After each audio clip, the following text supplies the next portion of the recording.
Number 3. Billy Frank Vickers. In the spring of 1993, the Arthur City Superette was a small grocery store and gas station in Arthur City, Texas. It was owned by 50-year-old Philip Kinslow. On the night of March 12, 1993, Kinslow closed his business for the evening and drove to his rural home. He stopped at the gate at the edge of his property. Suddenly, gunshots rang out. Kinslow was armed with a .38 caliber pistol and he fired several shots. He then got back into his car and drove towards his house.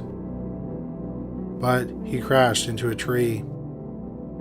His wife heard the gunshots and saw him drive into the tree. 911 was called and 50-year-old Philip Kinslow was rushed to the hospital.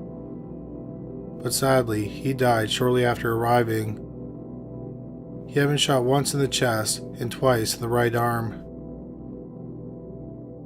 The area where the shooting happened was searched, and the police found a plastic grocery bag, a roll of duct tape, and a ski mask with some strands of hair inside of it. The next day, about 2 miles from the crime scene, officers came across a man who was walking with a tree branch as a makeshift crutch. He was 47-year-old Billy Frank Vickers, who went by the nickname Sonny. Vickers was a car salesman with a lengthy criminal record.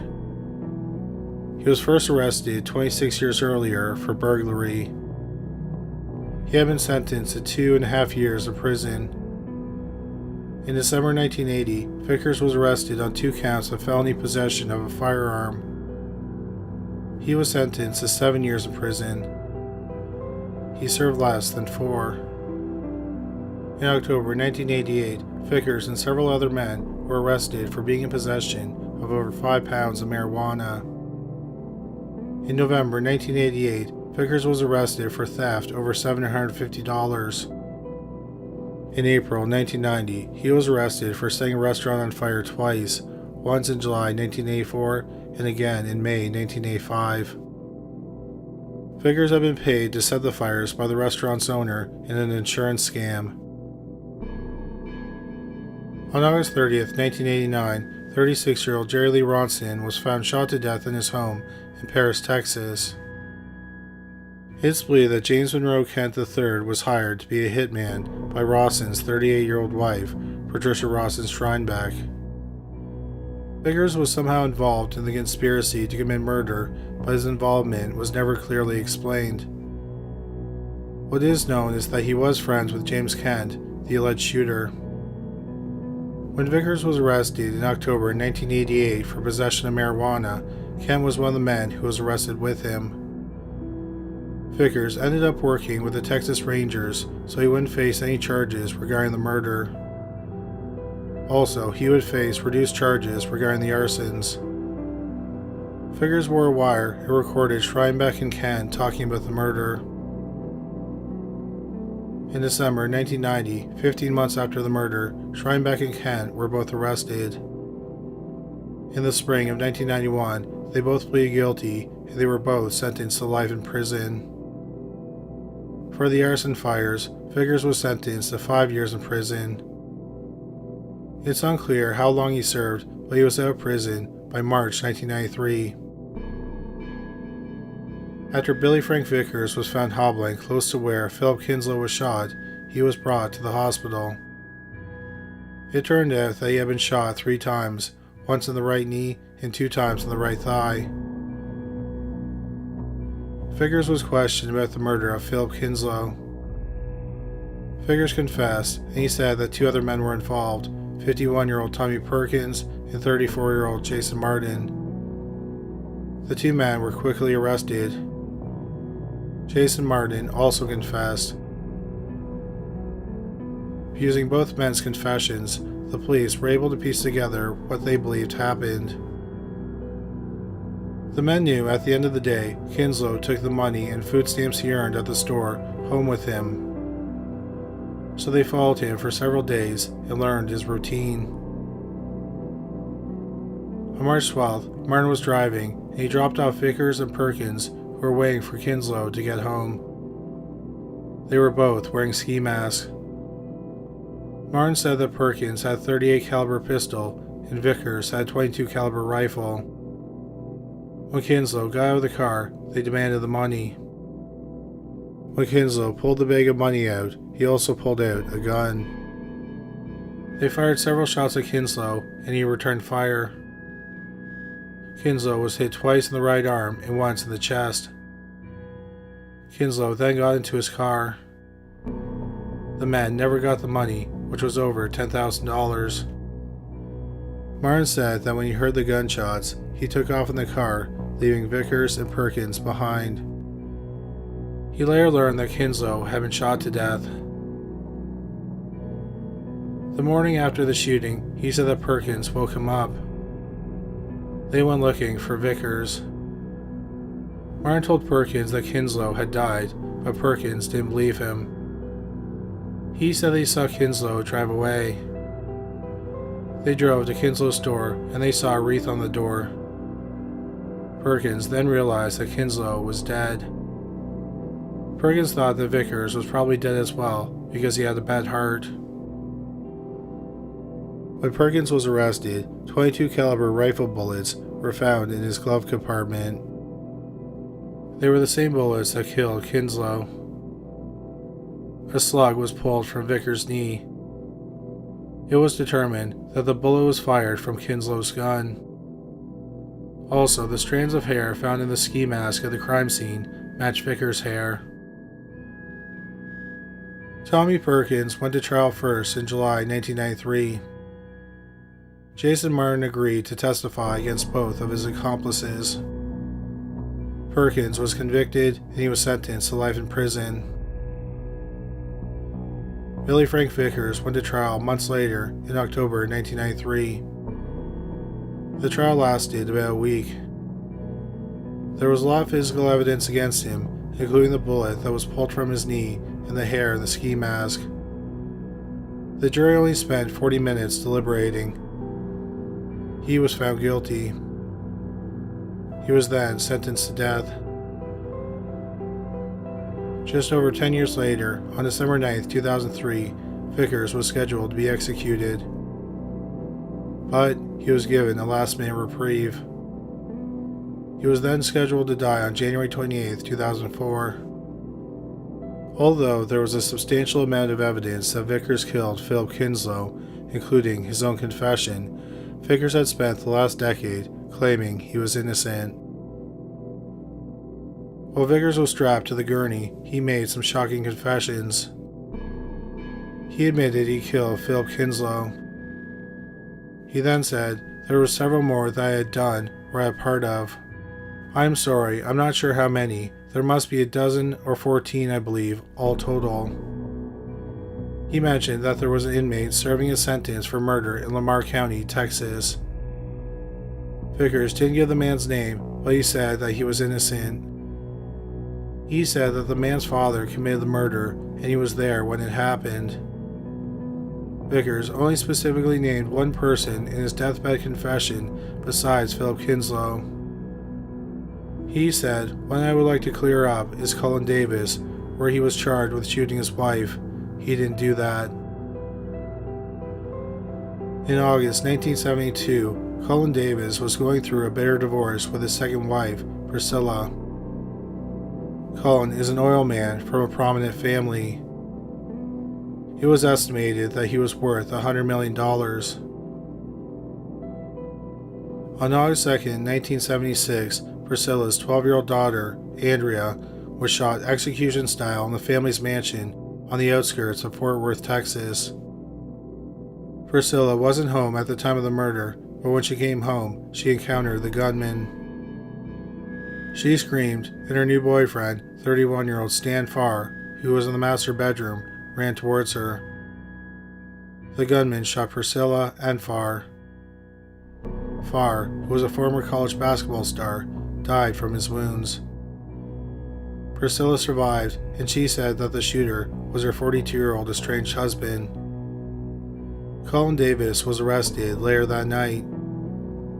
He went to trial in August 1977. His plea that he was the richest man ever to go to trial for murder in America. He He was ultimately acquitted.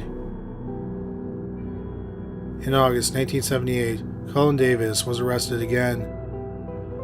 This time it was for trying to hire a hitman to kill Priscilla and the judge presiding over their divorce.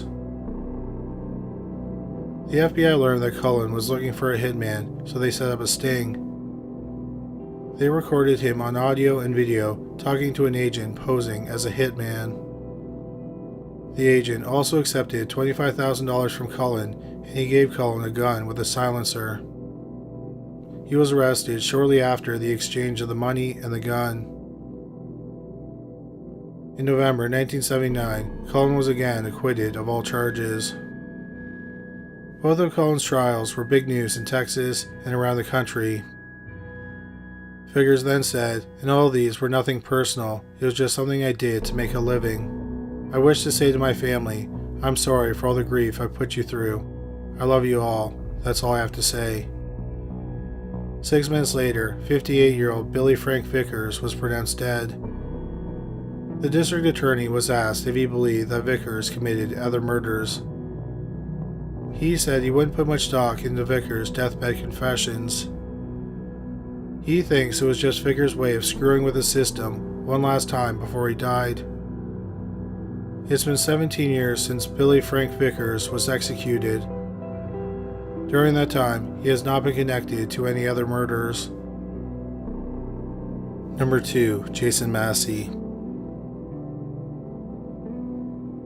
On the evening of July 27, 1993, 14-year-old Brian King was sleeping on a hammock on his family's property in Ellis County, Texas. His father noticed a tan vehicle pull up and honk its horn. Brian walked up to the car and had a discussion with the driver, and then he got in. Sadly, Brian didn't return home that night. The next day, Brian's family noticed that his 13-year-old stepsister, Christina Benjamin, was also missing. On July 30th, 1993, 3 days after they went missing, a road crew was working in a remote area in Tellico, Texas, just a few miles from Brian and Christina's home. They came across the nude, dead body of an adolescent girl. Her head and her hands were missing. The medical examiner would later determine she had been stabbed and shot. Her body had been mutilated, probably after death. Her nipples had been removed. She had several cuts on her thighs, genitals, and abdomen. She had also been disemboweled. It did not appear that she had been sexually assaulted. About 100 yards from her body, the body of a teenage boy was found. He was fully clothed. The medical examiner determined that the boy had been shot twice in the head with a .22 caliber gun, which was the cause of death. The girl's head and hands were never found, so the medical examiner couldn't definitively determine the cause of death. The boy was quickly identified as 14-year-old Brian King. His wallet was in his back pocket with his library card in it. Brian's father confirmed it was his son's wallet. Since Christina was missing, the family thought that the adolescent girl was probably her. After some investigating, the authorities concluded it was the body of 13-year-old Christina Benjamin. One piece of evidence that was found on Brian's pants was a strand of blonde hair that did not belong to either victim. Also, carpet fiber was found on one of Brian's shoes. The fiber was tan, and it most likely came from a Japanese car. The police talked to Brian and Christina's neighbors. They said that on the night they disappeared, they planned to meet up with a friend named Jason. The police also received an anonymous tip that they should investigate a 20-year-old man named Jason Massey. The police were aware of Jason Massey because he had been arrested several times for stalking, harassment, and theft. He also had a history of violence towards animals. This caught the attention of the investigators. They had talked to a criminal profiler with the FBI, and the profiler said that the killer most likely started off by hurting animals. Massey's friends told the investigators that he would sever the heads of small animals and they would save them as trophies in an old cooler they kept hidden in the woods. A few days before the bodies were found, the police were called to a McDonald's in Enos, Texas. A calf had been found mutilated behind the restaurant. When the police arrived, they noticed a tan car driving away. Near the calf's body, they found a bracelet with the name Jason on it. The police talked to some of Massey's friends, and they said he mutilated the calf. Massey also told a friend that he wanted to become a serial killer. He showed another friend places he could hide bodies. It turned out that Massey was casual acquaintances with Brian and Christina. Jason Massey quickly shot to the top of the suspect list. The police searched his car, which was a tan Subaru. On the seats, they found 3 bloodstains. They also found other items with bloodstains on them. This included a leaf, a roll of duct tape, and a hammer. They also found handcuffs and a hunting knife. What the police were hoping to find was a .22 caliber gun. They didn't find it, but they did find a receipt that indicated that someone had recently purchased some .22 caliber ammunition. The ammunition was purchased at the same time as the handcuffs and the hunting knife. The police went to the store where the purchases were made and showed the cashier a photo lineup. The cashier identified Massey as the person who purchased the ammunition. The police took a sample of the carpet in Massey's car. They also collected a sample of Massey's hair. Not long after Massey's car was searched, the police received another anonymous tip. The caller said that they saw Massey cleaning the inside and outside of his car at a local car wash. The police got a warrant and collected the contents of the vacuum's tank. Inside the tank, they found a business card that belonged to Massey's probation officer. They also found some strands of long blonde hair. It turned out they were Christina Benjamin's hairs. DNA testing was done on the blood found in the car. It was determined that was Christina's blood. Also, it was Massey's hair that was found on Brian's pants. Finally, the carbon fibers in Massey's car matched the fiber found on Brian's shoe. On August 3, 1993, 20-year-old Jason Massey was arrested for the murders of Brian King and Christina Benjamin. He went to trial in September 1994. The trial lasted about a month. The prosecution explained what they thought happened that night. Brian and Christina were in Massey's car. Massey shot Brian twice in the head. Then Christina ran and Massey chased after her. He shot her once in the back and then again in the head. He then stabbed her. When she was dead, he set to work mutilating her.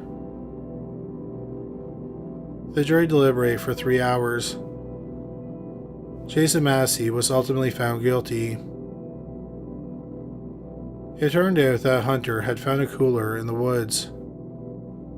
In the cooler were the skulls of 31 small animals and 2 journals written by Jason Massey. Passages from the journal were read aloud at his sentencing hearing. He wrote, "I am going to embark on a sacred journey. Yes, I'm going to start my campaign as a serial killer." In another entry, he wrote, "All I want is the murdering of countless young women. I wish to reap sorrow for the families."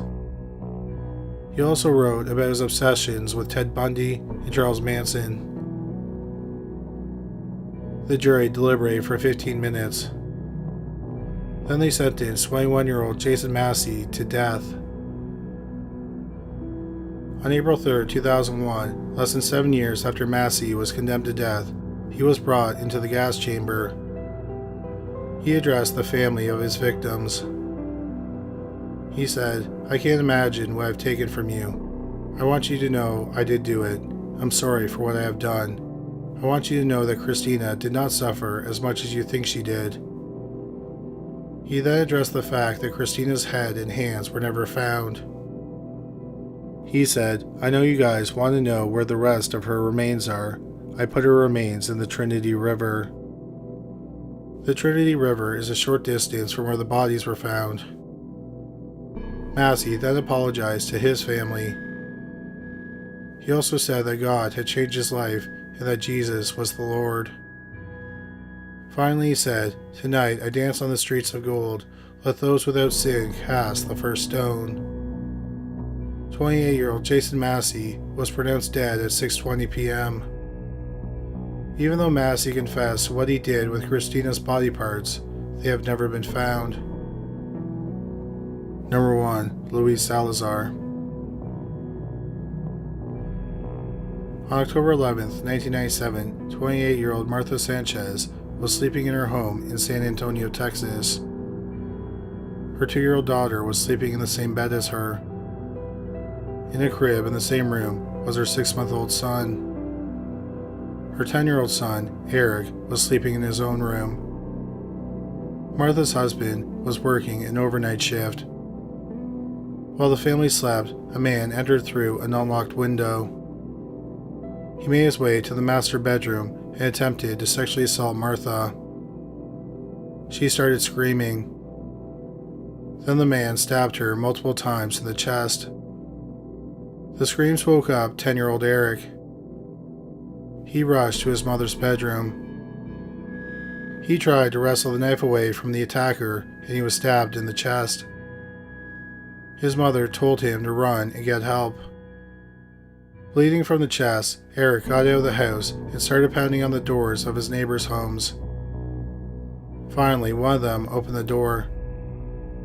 They rushed to Eric's house. The neighbor saw a man riding away on a bicycle. Sadly, Martha was dead in bed. Beside her, the 2-year-old was covered in blood. It turned out that was her mother's blood, and she was unharmed. 10-year-old Eric was rushed to the hospital. He survived his wound. Eric told the police that the attacker was their former neighbor, 27-year-old Luis Salazar. Salazar had a violent criminal record. 8 years earlier, he was convicted of 4 counts of aggravated robbery for holding up convenience stores. He was given probation. 4 years later, he pleaded guilty to misdemeanor assault. He had sexually assaulted an 18-year-old woman with mental disabilities. He was given 2 years of probation. Salazar knew Martha and her family. They had been neighbors for 3 years. Martha's husband helped get Salazar a job at Kmart. Salazar also made inappropriate passes at Martha. For example, one night he came over to her home and asked to borrow some sugar, and then said, "But not that kind of sugar." After that incident, Martha's husband ordered Salazar to stay away from his family. The house next door to Martha's, where Salazar lived, belonged to Salazar's mother-in-law. He moved out in September 1997, just a few weeks before the murder. The police looked around the crime scene. They discovered that the phone line outside the house had been cut.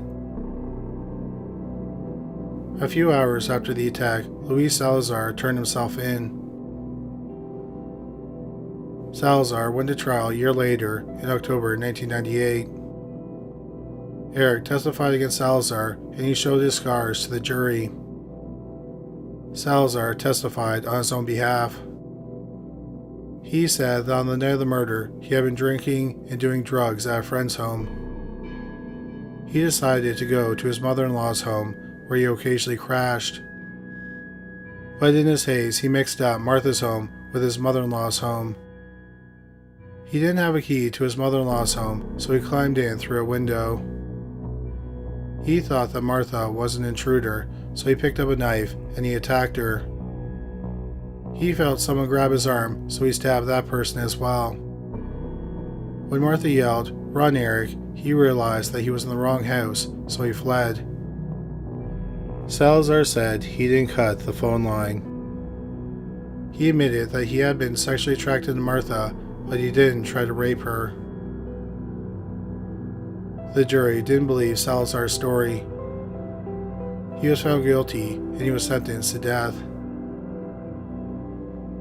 10.5 years later, on March 11, 2009, Luis Salazar was scheduled to die. About an hour before his execution, Salazar was talking with one of his spiritual counselors. He confessed to several crimes. This included a murder he committed in 1992, about 4.5 years before Martha Sanchez was killed.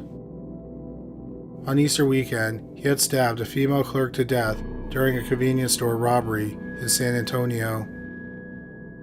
He didn't know the victim's name, but he gave some details about the robbery and the murder. The spiritual counselor recorded the confession. Shortly after confessing to the murder, Salazar was strapped to the gurney in the death chamber. He was pronounced dead at 6:20 p.m. Luis Salazar was 38 years old. After he was executed, the spiritual counselor gave the tape to the San Antonio Police Department. They looked through the records and they found a cold case that matched the details of the confession. On April 19, 1992, which was Easter Sunday, 18-year-old Melissa Morales was working alone in a convenience store in San Antonio. She was found dead in the store. She had been stabbed 13 times. The murder was long considered cold, and the police didn't have any suspects.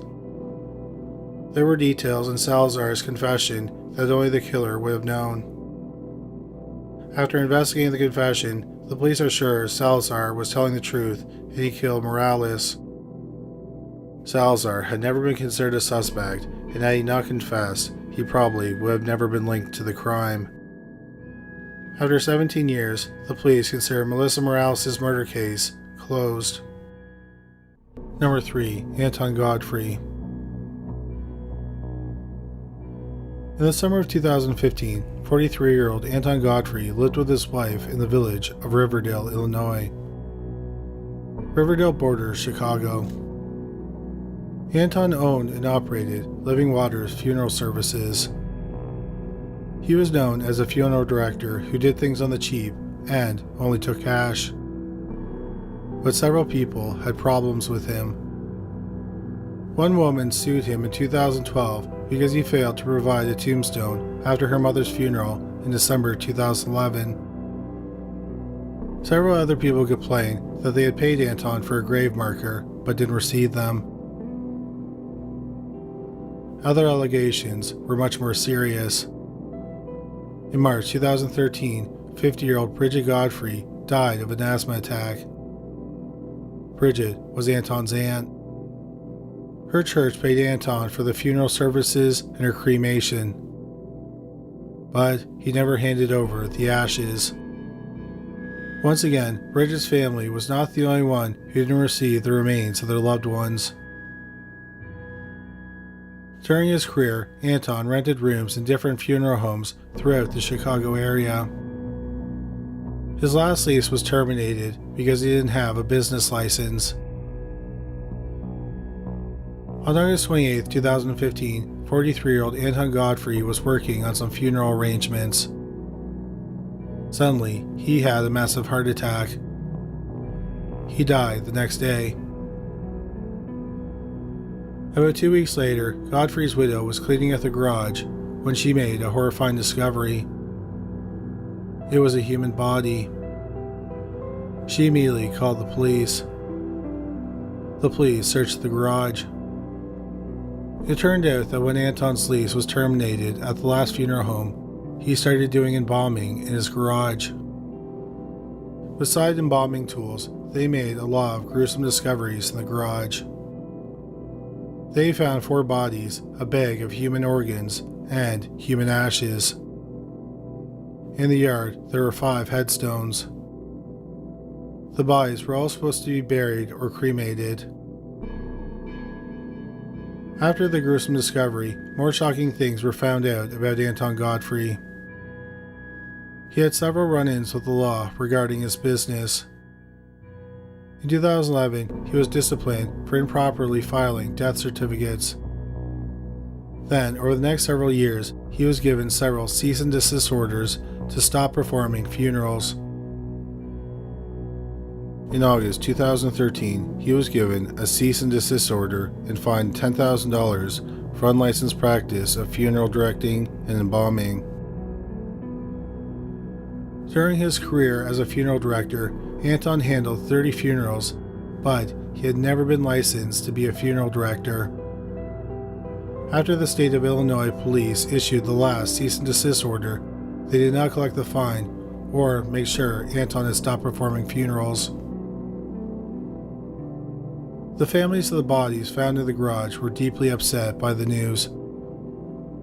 They said they had to relive the deaths of their loved ones. Number 2. Mark Villela. In the fall of 1995, 24-year-old Exley Pittman was working as an apprentice funeral director at a funeral home in Silver Springs, Maryland. 35-year-old Mark Villela was a full-time funeral director at the funeral home. They soon started a romantic relationship, but there were problems early on in the relationship. Mark was controlling and extremely jealous. On one occasion, Exley's sister saw him push her against a wall because he didn't want her to leave the house. A few months into the relationship, Mark's ex-wife called Exley's parents and warned them that he was abusive. She said that she was pregnant and Mark had knocked the chair out from underneath her. As a result, she lost the baby. Nevertheless, Mark and Exley's relationship continued. In July 1997, the couple was married in a funeral home in West Virginia. On their honeymoon, Exley became pregnant. She gave birth to a son named Anthony. In the summer of 1998, the family settled into Barry, Florida. Mark got a job at the Deltona Memorial Funeral Home and Cemetery in Orange City, and Exley got a job at Gencore Industries in Orlando. She was initially hired as a temp, but she was soon promoted full-time to selling asphalt production equipment. In July 1999, Exley started to have an affair with the head engineer at Gencore, Mark Camp. On August 6, 1999, 28-year-old Exley Villela did not show up for work. She did not call in to say she wasn't coming in. She didn't show up for work the next 2 days, and no one had heard from her. Her co-workers also thought it was odd that Mark hadn't called the office. He usually called 4 or 5 times a day to check on Exley. On August 9th, one of Exley's co-workers called Mark. He told her that on the night of August 5th, he had taken some NyQuil and fallen asleep. When he woke up, Exley was gone. The co-worker thought that this was an odd story. Mark was very controlling and always needed to know where Exley was. She thought it was strange that he seemed indifferent that she had left him without an explanation. So the co-worker called the sheriff's department. It wasn't the only call they received about Exley's disappearance. Her sister had called as well. She said on the night of August 5th she spoke with Exley. Exley said she and Mark had fought. After that phone call, she didn't hear from her sister. A sheriff's deputy went to Mark and Exley's home and talked to Mark. They had disagreed about having another child and that she had come home drunk. They had a calm discussion and agreed to get marriage counseling. He said he took some Tylenol PM and NyQuil and went to bed. He said that Exley stayed up and made meatloaf. Mark claimed he got up at midnight and saw that Exley was gone and the meatloaf was in the refrigerator. Mark was asked why he hadn't reported his wife missing, and he explained that he had a brother who was a sheriff's deputy, and his brother had told him to wait a few days to file a missing persons report. The sheriff's deputy looked around the house and noticed some strange things. For example, Exley's car was in the driveway and her keys were in the house. None of her jewelry was taken. The deputy also knew that she was a devoted mother who would not abandon her toddler. The deputy then talked to Exley's co-workers. Mark Camp told him that he and Exley had been having an affair. They were supposed to be in Daytona Beach the weekend after she went missing. The sheriff's deputy looked at the funerals held at Mark Villela's workplace after Exley went missing. One of them caught his attention. On July 31st, 1999, 89-year-old Marjorie Hutchinson died of natural causes. Her closed casket funeral was held at the funeral home where Mark worked. She was buried on August 9, 1999, the day after Exley was reported missing. About 3 weeks after Exley went missing, the police confronted Mark and told him they believed Exley had been murdered and he was their prime suspect. They also told him that they believed he buried her body in the same coffin as Marjorie Hutchinson's body. They said they were going to exhume the coffin. Mark Villela confessed they had murdered Exley. He said he found an intimate letter that she had written to Mark Camp. He confronted her and she told him that she no longer loved him. She planned on leaving him and taking their son with him. After the fight, she went to bed. Mark said that at around 4 a.m., he went into the bedroom with a steak knife. He stabbed his 28-year-old wife once in the chest, and then she sat up and said, "I didn't do anything." That was something she often said when they fought. Then he stabbed her 3 more times in the chest. After he murdered his wife of 2 years, he went into the living room and sat on the couch. In the morning, he took their son to the babysitter and then he went to work. He took the van, returned home, and wrapped Exley's body in plastic. He loaded the body into the van and drove her back to the funeral home. He stored her body in a freezer locker until he got Marjorie Hutchinson's body. On August 25th, the coffin containing the bodies of both women was exhumed. They were stacked on top of each other. Exley's body was on the bottom, and she was dressed in the clothes she was murdered in. Mark Villela's trial started on September 11, 2001. The trial lasted 2 weeks. The jury deliberated for 3 hours, and they found him guilty. He was sentenced to life without the chance of parole. His lawyer appealed, and in December 2002, his conviction was overturned because of several errors that happened during his trial. He was ordered to stand trial again. In April 2003, 42-year-old Mark Villela agreed to a plea deal. He pleaded guilty to second-degree murder, and he was sentenced to 40 years in prison without the chance of parole for 32 years. 62-year-old Mark Villela is serving a sentence at the Tomoka Correctional Institution in Daytona Beach. The earliest he'll be able to apply for parole is August 2033, when he'll be 73 years old. Number 1. Ray Brent Marsh. On Valentine's Day 2002, the Sheriff's Department in Walker County, Georgia, received an unusual phone call. A person had been walking their dog in a wooded area near the Tri-State Crematory. The crematory was opened in the mid-1970s by Tommy Marsh in the backyard of his family's home. It worked with funeral homes in Georgia, Alabama, and Tennessee. The person who called the Sheriff's Department reported that they had found a human arm in the woods. The police recovered the arm and went to the crematory the next day. What they found was something straight out of a horror movie. They found 49 bodies of people who should have been cremated. The police continued to search the family's property. They found a mind-boggling 339 bodies scattered around the property and in the nearby woods. In every building on the property, besides the family's home, there were bodies. Also, there were some holes that were dug in the ground, and there were bodies in the holes. Unfortunately, none of the bodies have been stored properly. Some of them were in caskets and cases, and they were stacked on top of each other. Other bodies weren't in any type of casing, and they were strewn about the property. Some of the bodies were still in hospital gowns and had wristbands on. The police learned that some of the bodies had been there for 5 years.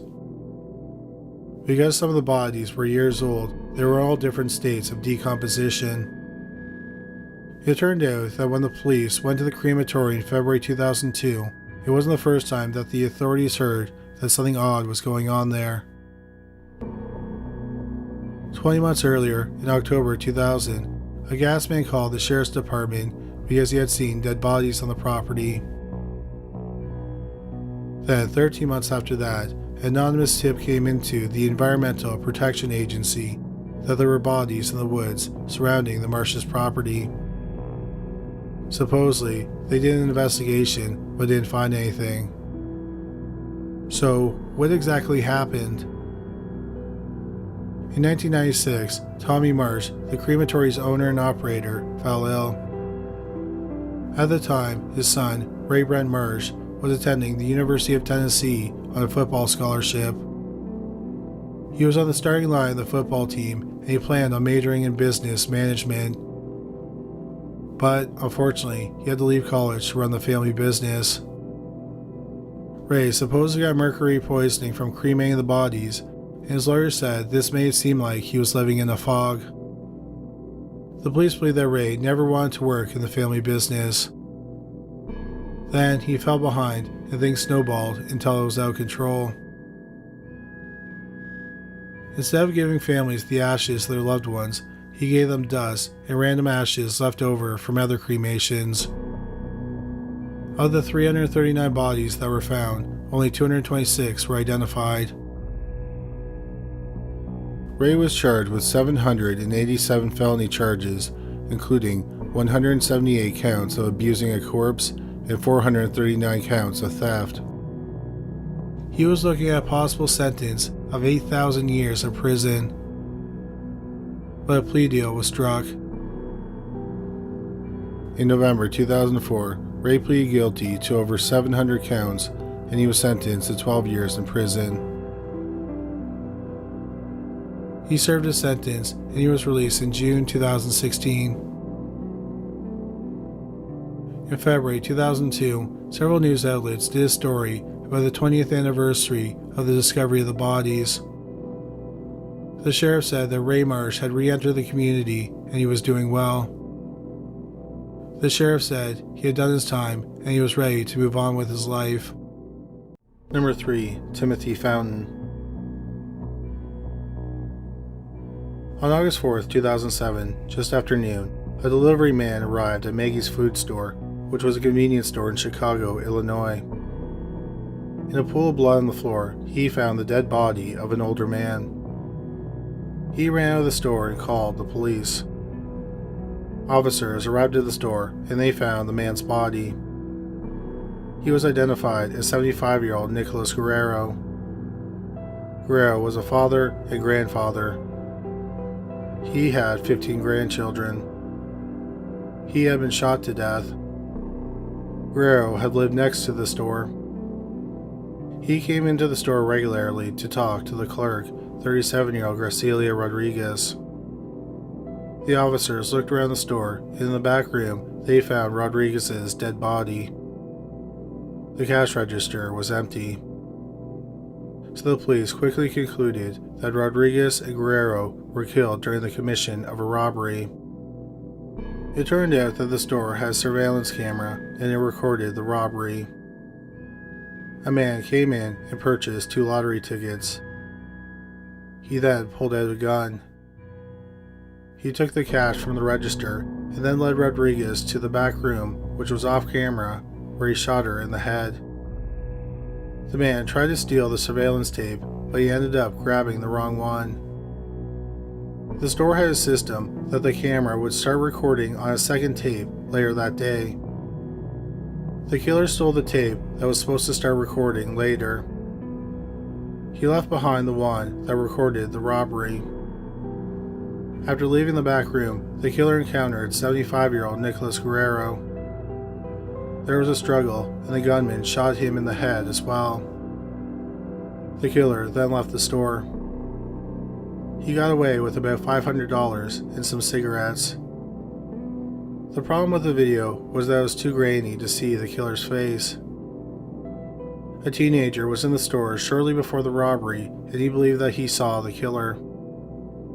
He described him to the sketch artist, and the police released the sketch to the public, but it did not generate any leads. Nearly 2 weeks after the double homicide, the case was at a standstill. The detective thought that maybe the lottery tickets held some clues to the killer's identity. It turned out that he had left the 2 tickets behind. One ticket had the numbers 5150 and the other had the digits 5157. He decided to run the numbers in the police database under addresses. He came upon a convicted robber named Timothy Fountain. When Fountain was arrested in the 1990s, he gave his address as 5157 South Union Avenue. It turned out that was his mother's address. The detective compared the sketch to Fountain's mugshot, and he saw similarities. The detective showed the teenage witness a photo lineup that included a photo of Fountain. The witness picked Fountain as the man he saw in the store. The police got Fountain's phone records, and he had made a phone call around the time of the murders.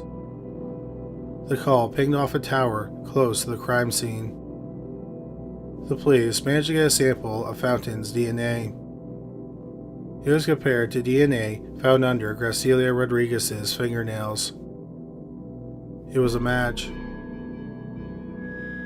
In April 2007, Fountain was arrested for the 2 murders.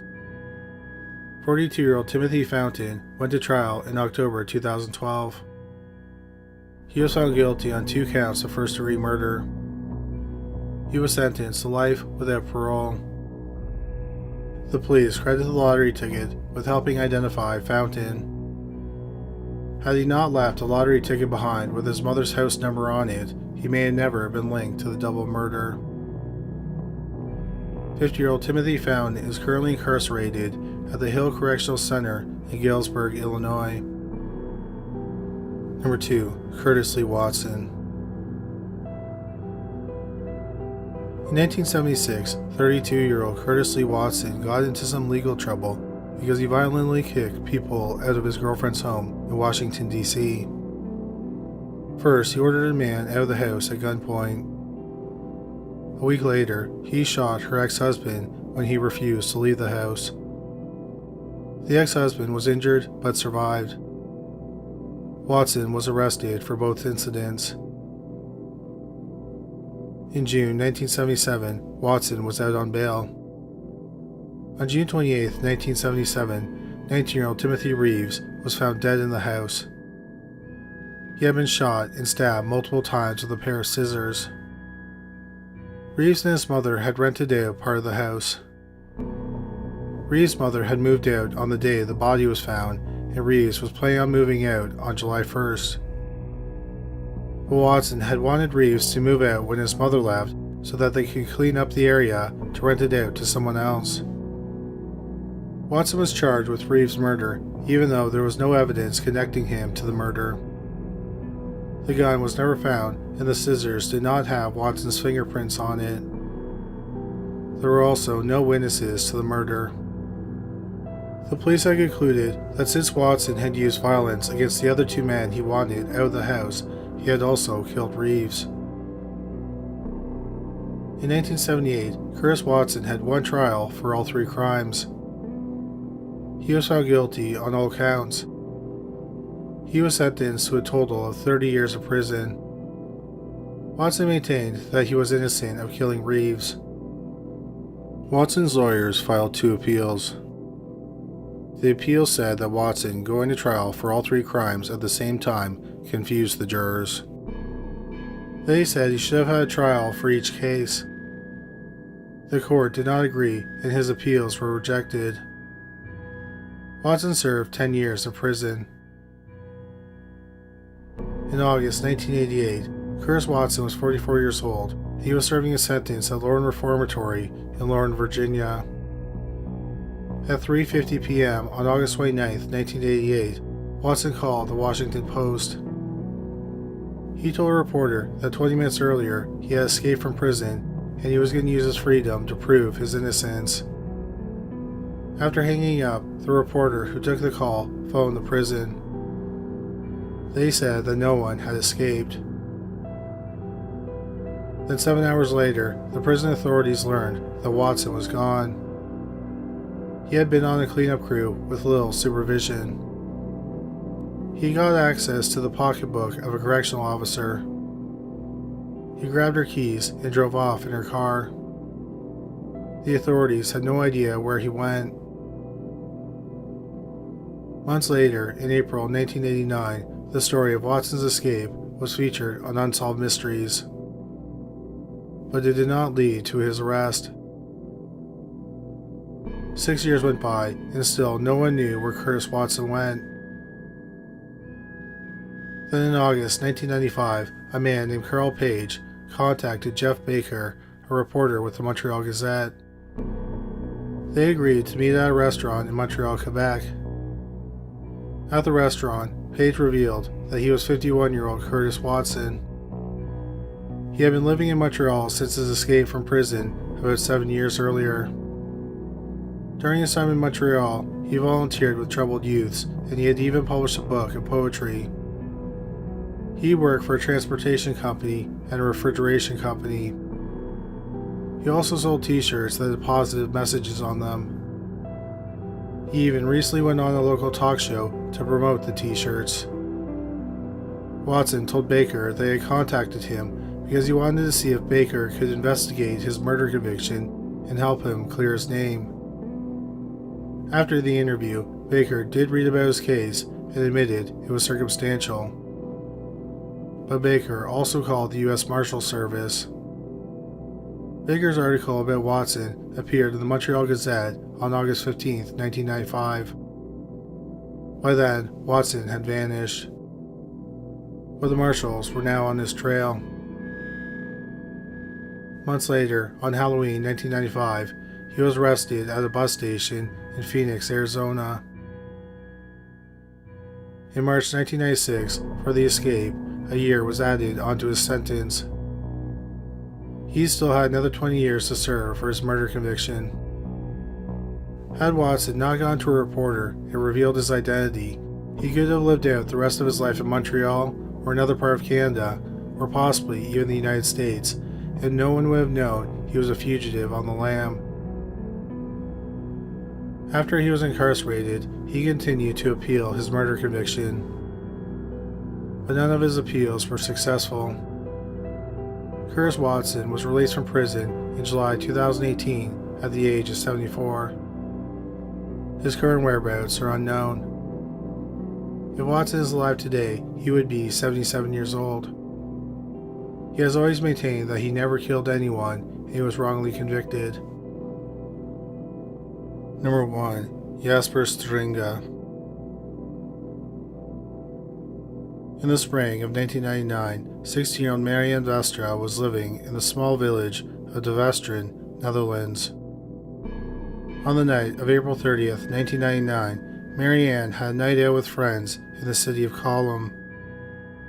They went out to a club to celebrate Queen's Day. At the end of the night, Marianne set off on her bike alone. Tragically, she never made it home. The next morning, her dead body was found in a meadow near Van Closter, which is in between the club and her home. She had been raped and her throat had been slit. The brutal murder shocked the people of the area. Suspicion immediately fell on 2 men who lived in a refugee asylum center in Colum. They were arrested and their DNA was compared to the killer's DNA. The DNA was not a match, so they were cleared as suspects. One piece of evidence that the police found was a cigarette lighter with a Playboy logo on it. The lighter did not belong to Marianne. The police determined that the lighter came from a store close to the crime scene. DNA was found on it, and it was tested. The test revealed it was the DNA of a white man. So the police concluded that the killer was a white man who lived close to the crime scene. But beyond that, the police had no idea who the killer was. In June 2012, 13 years after the murder, the public prosecutor's office decided to try something drastic. They asked for a DNA sample from every male who lived in a 3-mile radius of the murder scene when Marianne was killed. No one would be forced to give a sample of their DNA. Nor were the police going to trick anyone. Everyone was told they were investigating the murder of Marianne Vestra and they could voluntarily give a sample of their DNA. The police were hoping that a family member of the killer would submit their DNA and it would give them a smaller group of suspects to investigate. On September 29, 2012, they started collecting DNA from over 8,000 men living in 16 villages. 2 months later, the police were amazed when they learned that a match to the DNA had been found. It was not a familial match. Instead, they found a 100% match to the DNA. That meant the killer had voluntarily given the police a sample of his DNA. That man was 45-year-old Jesper Stringa. Stringa was a farmer who lived in Altvada, which is a village about 1.5 miles from the crime scene. He was married and he had 2 children. He didn't have a criminal record and he was never considered a suspect. Stringa was arrested and in custody he confessed to the murder. He was 31 years old at the time of the murder. He said on the night of the murder he wanted to clear his head, so he went out on a bike ride. He came across Marianne, who was riding her bike. He pulled her off her bike and she put up a struggle. So he put a knife to her throat and she stopped fighting. He then led her to a meadow. He raped her both orally and vaginally. Stringa then rolled Marianne onto her stomach and tried to strangle her with her bra, but he found it too difficult to kill her that way. So he dragged his knife across her throat 3 times. Stringa said that he had thought about turning himself in, but he said he wanted to watch his children grow up. In March 2013, 14 years after 16-year-old Marianne Vestra's murder, Jesper Stringa was convicted of killing her. In April 2013, he was sentenced to 18 years in prison. Number 3. Terry Hurst. In the summer of 2004, 17-year-old Terry Hurst lived with his foster family in Penistone, which is a county in South Yorkshire, England. He had lived with his foster family since he was 20 months old. Terry, who had learning difficulties and a speech impediment, was considered good-natured and friendly. He loved the outdoors. On July 19, 2004, 3 acquaintances, 17-year-old John Sawden, 17-year-old Jermaine James, and 15-year-old Rebecca Peters, invited him to go camping. Terry didn't know the 3 teens well, but he decided to go. They went to a wooded area about a mile outside the village of Boulderstone and set up their tents. There was an argument about the campsite at some point, but it was nothing too serious. That evening, Sawden, James, and Peters told Terry they were going to get some alcohol from one of their parents' homes. As the trio walked back to the campsite, they picked up 2 scythes from a churchyard. The scythes were used to cut overgrown grass. When they returned to the campsite, Terry was inside the tent. He was wearing boxer shorts and socks. He was pulled out of the tent and attacked with the scythes. Terry managed to run away and he made it across several fields, but then he was tackled and the attack continued. At some point, a plastic bag was placed over his head and then his head was stomped on. About 24 hours after the attack, his body was found in a ditch. The scythe was still embedded in his neck and the plastic bag was over his head. The medical examiner determined he had suffered 80 wounds, including a broken jaw. The 3 teens were quickly arrested for the brutal murder. None of them explained why they killed the 17-year-old boy. All 3 had minor run-ins with the law, but nothing they had done suggested that they were capable of that level of brutality. In March 2005, all 3 pleaded guilty, and they were all sentenced to life in prison. Jermaine James and Rebecca Peters were eligible for parole after 13 years, and John Sodden was eligible for parole after 15 years. The judge believed that Sodden was the ringleader. That means all 3 would have been eligible for parole over the past few years. However, no reports can be found regarding whether they were released or if they are still incarcerated. At the time of this video, John Sodden and Jermaine James would be 34 years old, and Rebecca Peters would be 33 years old. Number 2. Jada Beth Williams. In 2012, Shauna Pearson had multiple generations of her family living in the home she shared with her friend, Sean Williamson, in Jackson County, Ohio. This included her 18-year-old son, Matthew Caleb Pearson, and her granddaughter, 5-year-old Jada Beth Williams.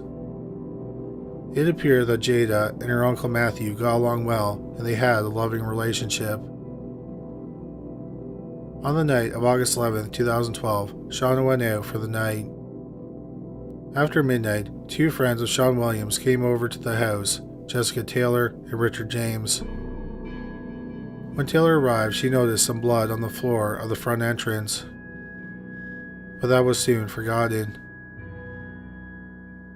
The next morning, Taylor told Williamson that she thought she saw a dead body in the garage. Williamson told her it was just a doll. That afternoon, Shauna Pearson arrived home and she noticed that 5-year-old Jada was missing. The house was searched. Richard James looked in the garage, and in a plastic container, he found Jada's dead body. It was the same place where Jessica Taylor thought she saw the dead body. Jada had died from severe head injuries. She had been struck on the head several times with a sickle, which is a short-handled farm tool with a crescent blade. It's sometimes called a hand scythe. 18-year-old Matthew Pearson was interviewed. He said that he went to bed sometime between 9 and 10 p.m. He said when he went to bed, Jada was sleeping on a pallet in the dining room. He claimed that when he got up 12 hours later, he didn't see her. The police continued to question Matthew, and he eventually admitted to killing his 5-year-old niece. However, he never gave a motive for the murder. Matthew did not have a serious criminal record before the murder. He was given a psych evaluation, and he was not considered insane at the time of the murder. In July 2013, Matthew Pearson pleaded guilty to aggravated murder. The judge asked him if he had anything to say, and Matthew cryptically said, "Well, I didn't do this because I wanted to. I did this because he made me do it." No one is sure what he meant by this comment. Matthew has never revealed why he killed his niece.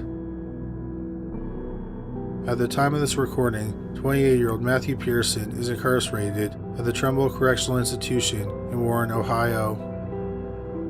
He'll be eligible for parole in June 2037 when he'll be 43 years old.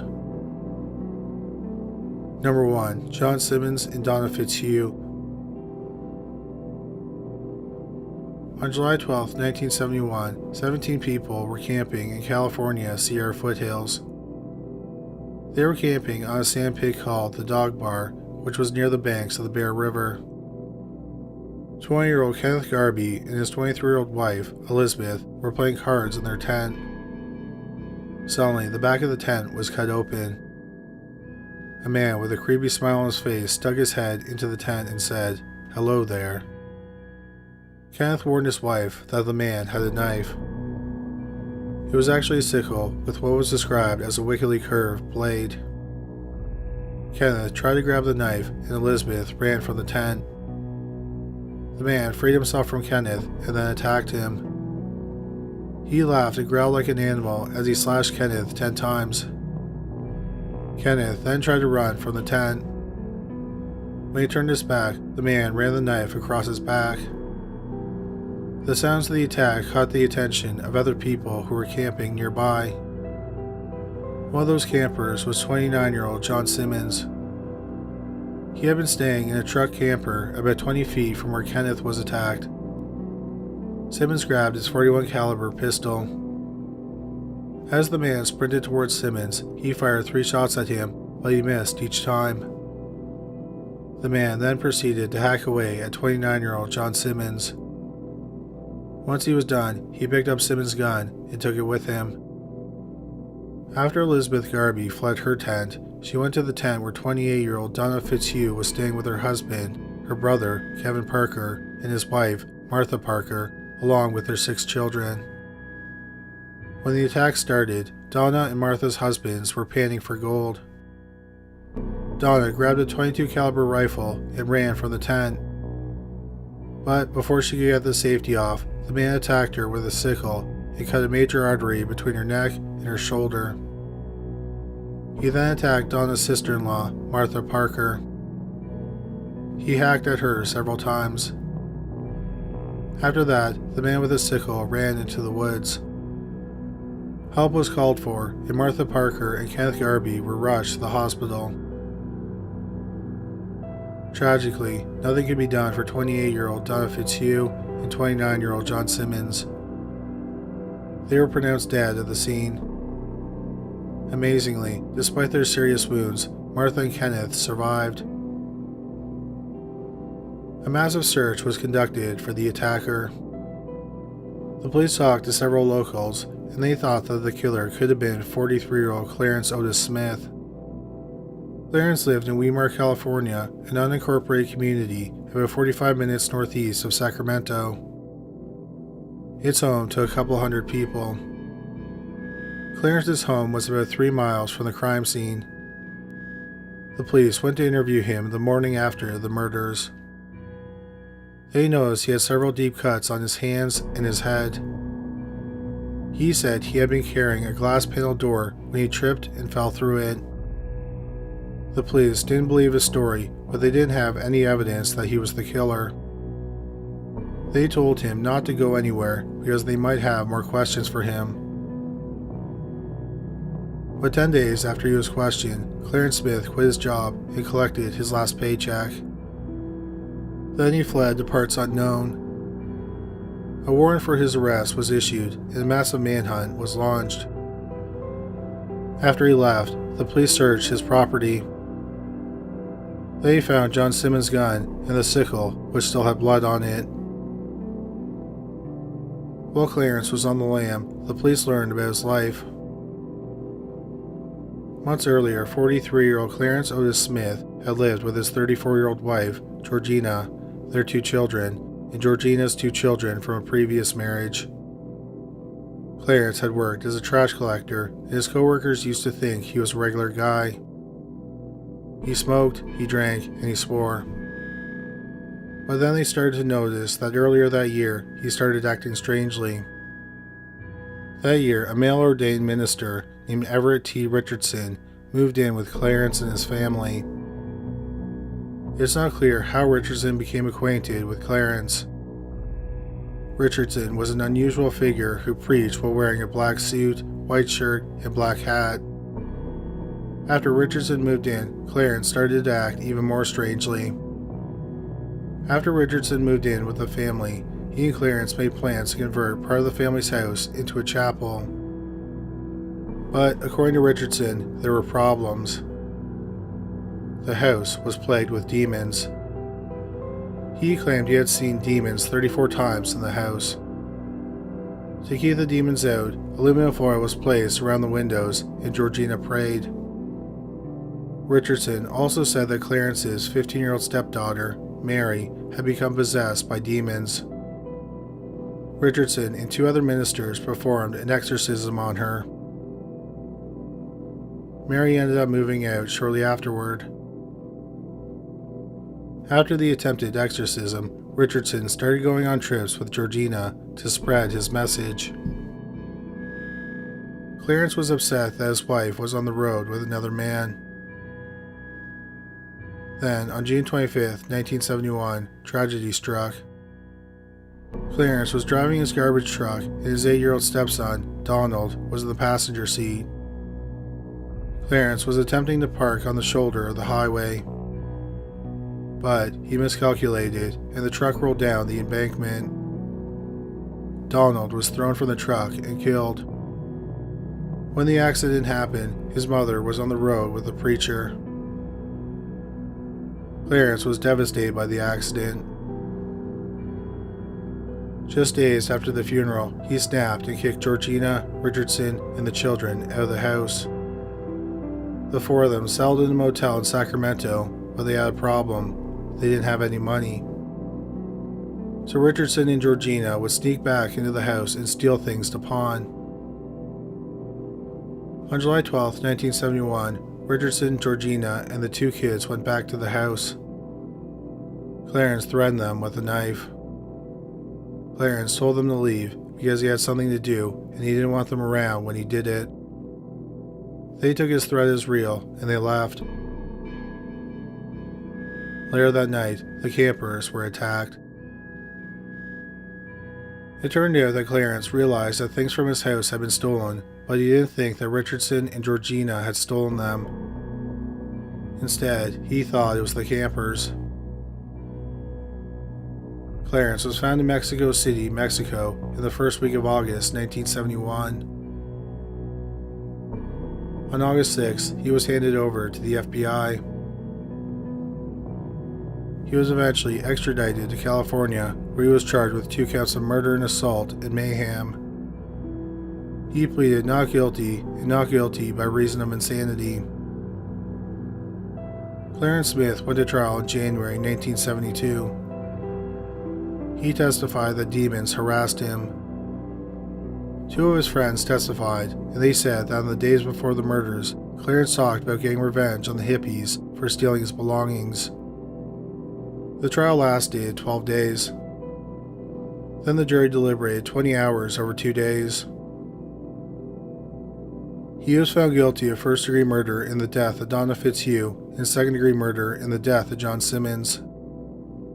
For the first-degree murder charge, he was looking at the death penalty.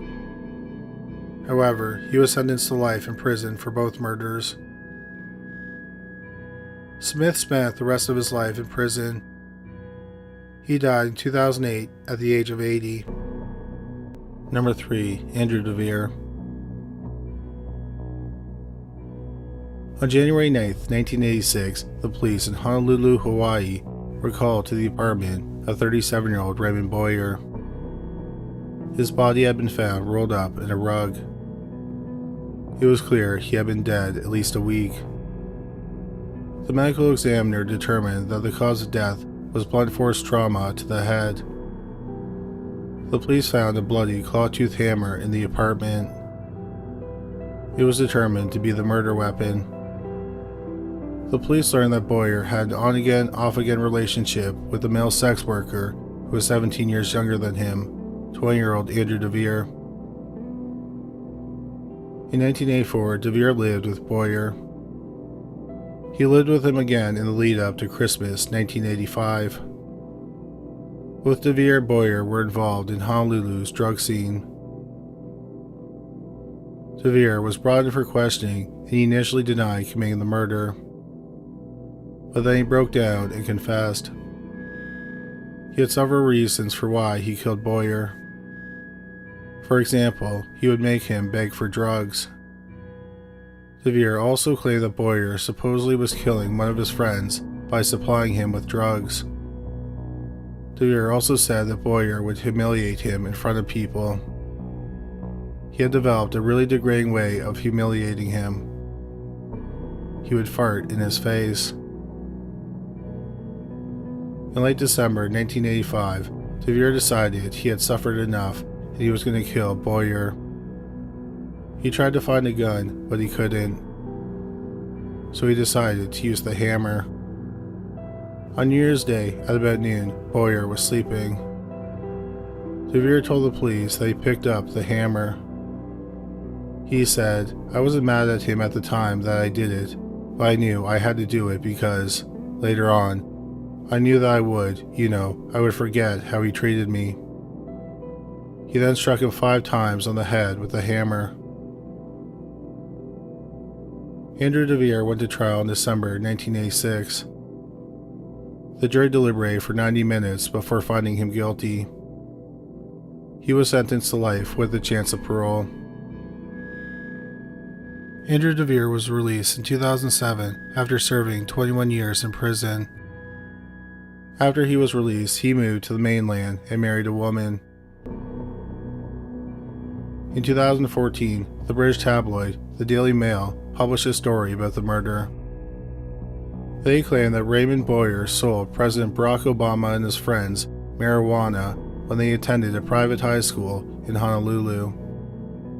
In Obama's yearbook, he thanked the Chum Gang and Ray. Chum is apparently Hawaiian slang for smoking marijuana. Boyer was murdered about 7 years after Obama graduated. Since entering public life, Obama has been open about his marijuana use. However, Obama has neither confirmed nor denied if Raymond Boyer sold him marijuana. Also, no credible news sources have confirmed if Boyer was Obama's weed dealer in high school.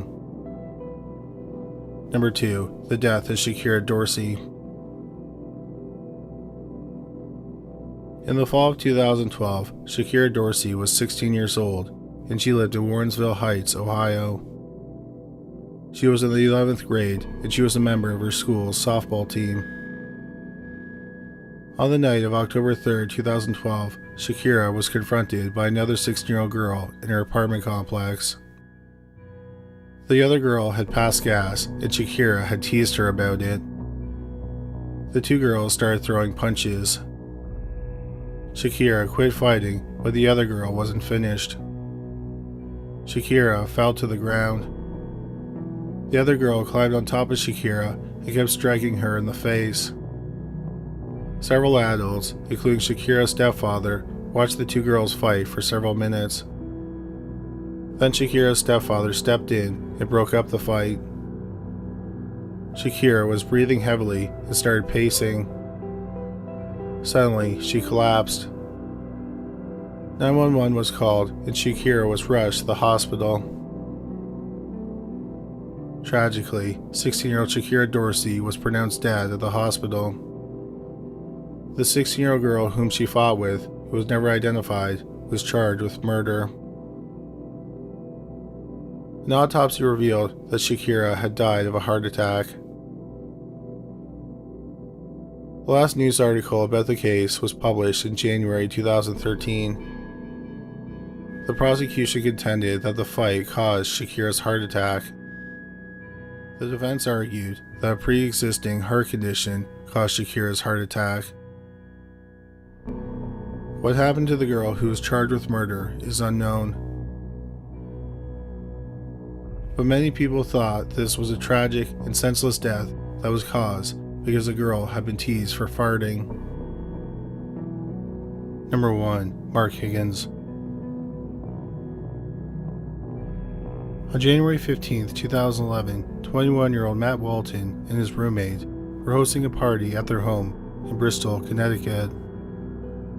Walton worked as a pizza delivery man, but his true passion was music. He played in a heavy metal band, and he spent much of his free time writing music. One of the guests at the party that night was 21-year-old Mark Higgins. Higgins was not close friends with the hosts of the party. He was just a casual acquaintance. Higgins drank a lot through the night, and he got very drunk. He also kept farting. People were upset because he kept passing gas, so several partygoers gave him a hard time. One person who kept insulting him was a young woman named Stacy Buckcherry. Shortly after 10 p.m., Higgins got sick of being hassled about his flatulence, and he called Buckcherry a tramp. She responded by slapping him. Higgins smashed a beer bottle and stormed out of the party. About 45 minutes later, 21-year-old Mark Higgins returned to the party, and he had a knife in each hand. He started indiscriminately stabbing people who were on the porch. He stabbed 19-year-old David Klett, 18-year-old Sandra Ranger, 18-year-old Tyler Basso, and the host, 21-year-old Matt Walton. After stabbing the 4 people, Higgins ran off into the night. The injured partygoers were taken to the hospital. David Klett was stabbed in the chest, and Tyler Basso was stabbed in the arm. They both survived their injuries. 18-year-old Sandra Ranger was stabbed multiple times in the side of her torso. She was in critical condition, but she ultimately survived. 21-year-old Matt Walton was stabbed multiple times in the chest. He did not survive the assault. After leaving the party, Mark Higgins walked into the police station and confessed to the attack. He was asked why he did it, and he said he wanted to teach people not to with him. In February 2013, Higgins pleaded guilty to murder and first-degree assault. In April 2013, he was sentenced to 35 years in prison. At his sentencing hearing, the judge said, "In all my years, I'm hard-pressed to recall a more senseless, just completely senseless, tragic murder." 32-year-old Mark Higgins is currently serving his sentence at the McDougall Walker Correctional Institution in Suffield, Connecticut. He is expected to be released in January 2046 when he's 56 years old. Number 3. John Michael Musbach. In the summer of 2015, 25-year-old John Michael Musbach lived in Galloway, New Jersey. That summer, he started talking to a 13-year-old boy in an online chat room. He convinced the boy to trade sexual videos and images with him. In September 2015, the boy's parents found out about their conversations. They lived in New York State, and they contacted the local police department. They started an investigation, and an officer contacted Musbach. The officer told him he was under investigation for his online activities, and he was told not to communicate with the boy any further. On March 31, 2016, Musbach was arrested at his home. He admitted that he and the boy had exchanged pornographic photos. Less than a year later, on October 11, 2017, he pleaded guilty to endangering the welfare of a child by sexual contact. In February 2018, he was given a 2-year suspended sentence with parole supervision for life. This should have been the end of a dark chapter in John Musbach's and the boy's life. After Musbach was convicted, he rebuilt his life. He started a new relationship, and he got a new job as a computer tech. But then, in 2019, an informant went to the police and told them that Musbach had tried to hire a hitman on a website on the dark web. Musbach had emailed the website's administrator in May 2016, just over a month after being arrested. The police didn't identify the website's name, but it's believed to have been Bessa Mafia. It was a website where people could supposedly hire assassins. The administrator was a mysterious man who has only been identified as Yura. In spring 2016, Bessa Mafia was shut down by hackers. In the emails Musbach sent to Yura, he wrote, "The target would be 14. Is that an acceptable age or too young? I can budget up to $20,000 for the order." Yura told him that 14 years old was acceptable and they had gang members who could carry out the hit. Musbach then paid the website 40 bitcoins, which was about $20,000. Over the next few days, Musbach emailed Yura asking when the hit would happen. Yura then told him that the hitman had been arrested for cocaine possession. Yura then said he needed another $5,000 to get another hitman. Musbach supposedly tried to find the money and requested that the hit still happen. But Musbach couldn't get the money and he asked for a refund. That's when Yura told him that the website was a scam and he was going to pass his information along to the police. But he said he wouldn't inform the police if he was paid an additional $20,000. Musbach then stopped communicating with Yura. After the informant went to the police in 2019, the police were able to trace the money sent to the website from Musbach's bank account. In August 2021, John Musbach, who is now 31, was arrested by federal agents at his home in Haddonfield, New Jersey. He was charged with 1 count of murder for hire. If he is convicted, he can be sentenced to a maximum of 10 years in prison. Musbach says he is innocent. His lawyer has argued that the messages from the informant are only snippets of the conversation and it provides only limited context. A trial date has yet to be set. Number 2. Atu Viljami Halonen and Micah Marcus Oleski Huhtinen. On January 28, 2020, the police were called to an apartment in Tampere, Finland. A woman reported seeing her 44-year-old neighbor being assaulted by a younger man in front of the building.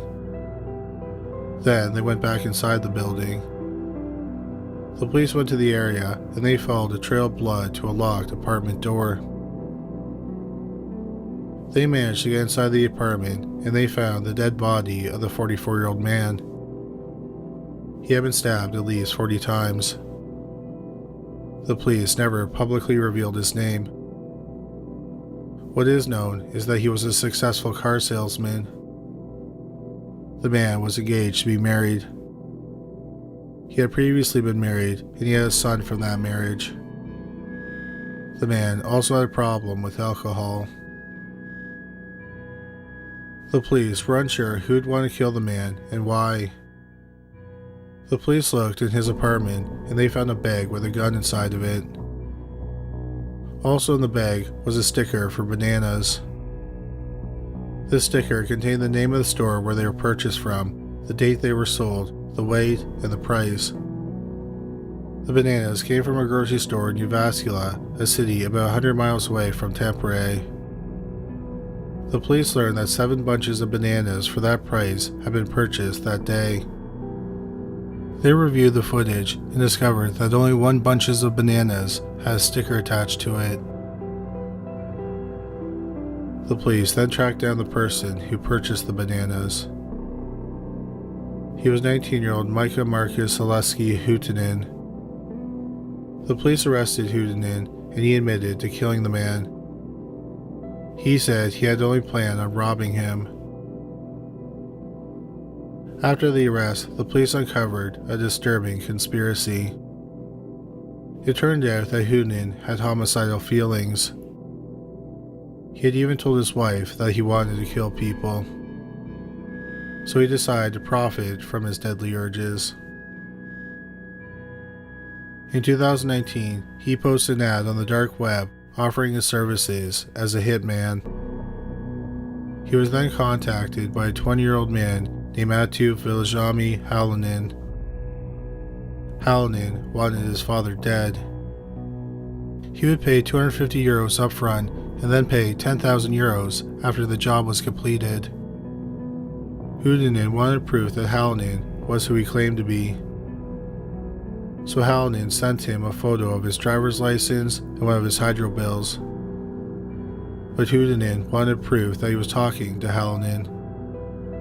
He asked Halonen to send him a photo holding a spoon, and then he would compare it to the picture on the driver's license.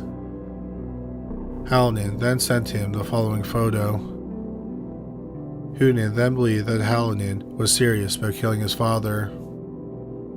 Hallinan then gave him details about his father and his father's girlfriend. Hallinan told him to kill his father the last week of January because his girlfriend wouldn't be there. Hoonan then traveled to Tampere and then to Hallinan's father's apartment. Using a ruse, he convinced Hallinan's father to let him inside his apartment. Hoonan realized that after he walked out of the apartment, he had forgotten his bag with a gun inside of it, but the door had locked behind him. He was bleeding, and he thought that the police were coming, so he decided to leave it behind. 20-year-old Atu Hallinan was arrested shortly after Hoonan was arrested. The two men went to trial in June 2020. Hallinan claimed he was innocent. He had never talked to Hoonan. He said he had lost his driver's license a long time ago. He also said that Hoonan could have got the spoon photo off social media and then made up the story about sending it as proof of identification. The prosecutor argued that Hallinan wanted his father dead for how he treated him as a child. The victim was known to have problems with alcohol, which contributed to the downfall of his first marriage. The prosecutor also said that Hallinan wanted his father dead because his father was planning to get married again. He thought that this would affect his inheritance. Both Hallinan and Hoonan were found guilty of murder. They were both sentenced to life in prison. The homicide is considered Finland's first murder-for-hire range on the internet.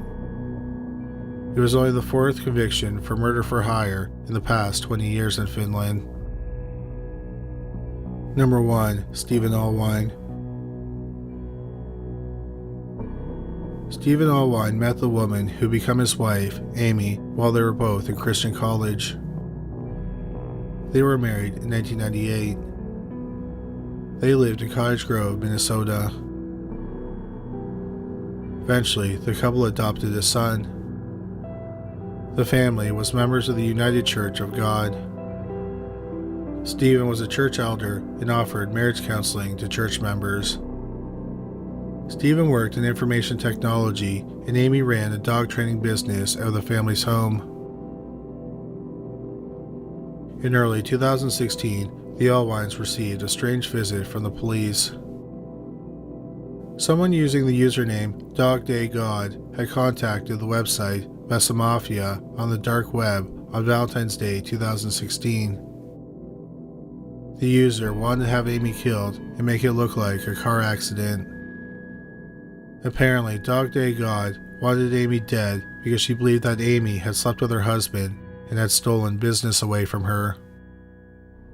DogDayGod knew about Amy's travel plans and her whereabouts.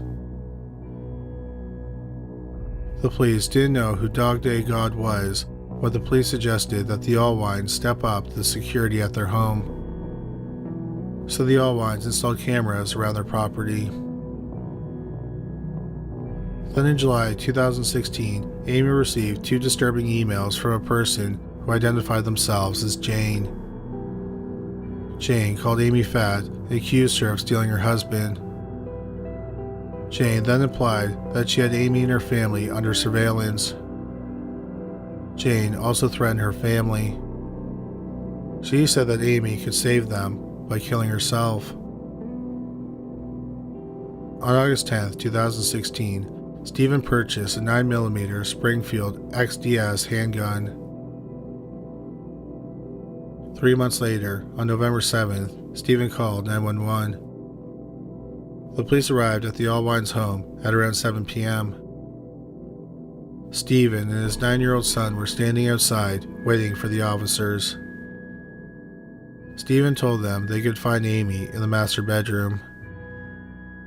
In the bedroom, they found 43-year-old Amy Allwine's body on the ground. They checked for a pulse, but couldn't find one. Under her head was a pool of blood. She had been shot once in the right ear. Next, Amy's left forearm and elbow was the 9mm Springfield XDS handgun, which Stephen had purchased a few months earlier. Because of the threats against Amy, the police were already suspicious that her death may not have been a suicide.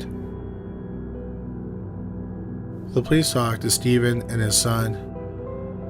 Amy was apparently not feeling well that day, so Stephen dropped their son off at Amy's parents' home. Several hours later, at 5:29 p.m., Stephen left their home to go pick up their son. After he picked him up, they were supposed to go to a gym, but Stephen said they didn't have enough time. Instead, they went to a fast food restaurant and ate dinner. When they got home, their son saw Amy lying on the bedroom floor.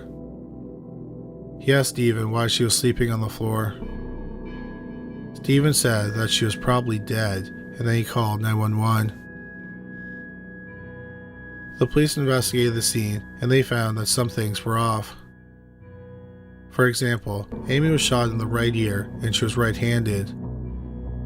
But the gun was found next to Amy's left arm and elbow, which suggests she shot herself with her left hand. If she shot herself with her right hand, the gun would have been on the right side of her body. Her hands were examined, and there was no soot, gunpowder, or blood splatter on either hand.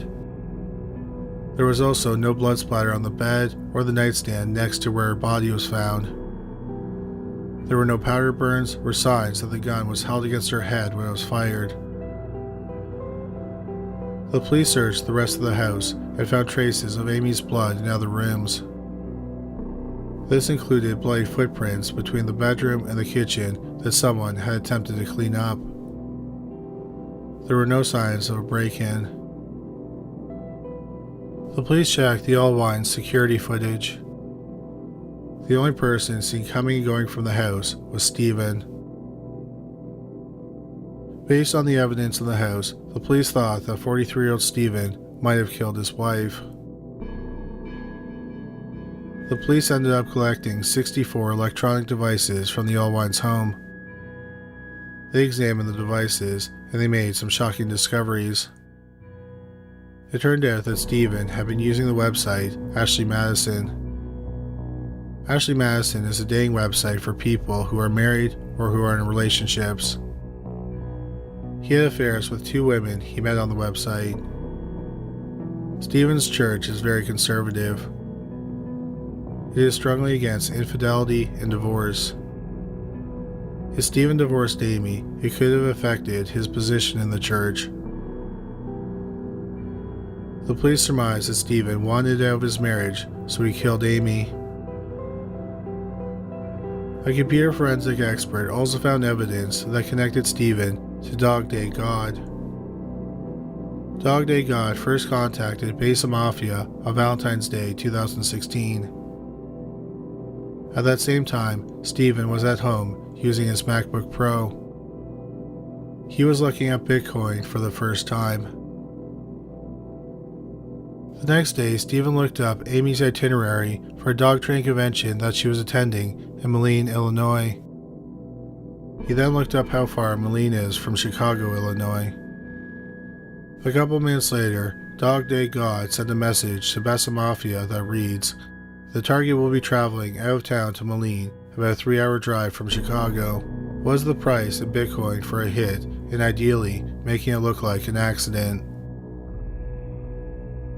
A few weeks later, on March 6, Stephen downloaded a photo of Amy while she was on vacation in Hawaii onto the family server. Seconds later, the same photo was sent to Besa Mafia from Dog Day God. The Besa Mafia explained how to buy Bitcoin and how to cover it up by reporting it to the police as if he had been defrauded. Stephen then purchased 15.5 Bitcoins, which was valued at just over $6,000. Stephen then filed a report with the police saying he had been scammed of $6,000. The Bitcoins came with a unique 35-character alphanumeric code known as a Bitcoin wallet. On March 22nd, Stephen copied that code onto his Notes app on his iPhone 5. Less than half a minute later, Dog Day God sent the same code to Besa Mafia. 40 seconds after that, the note was deleted from the phone.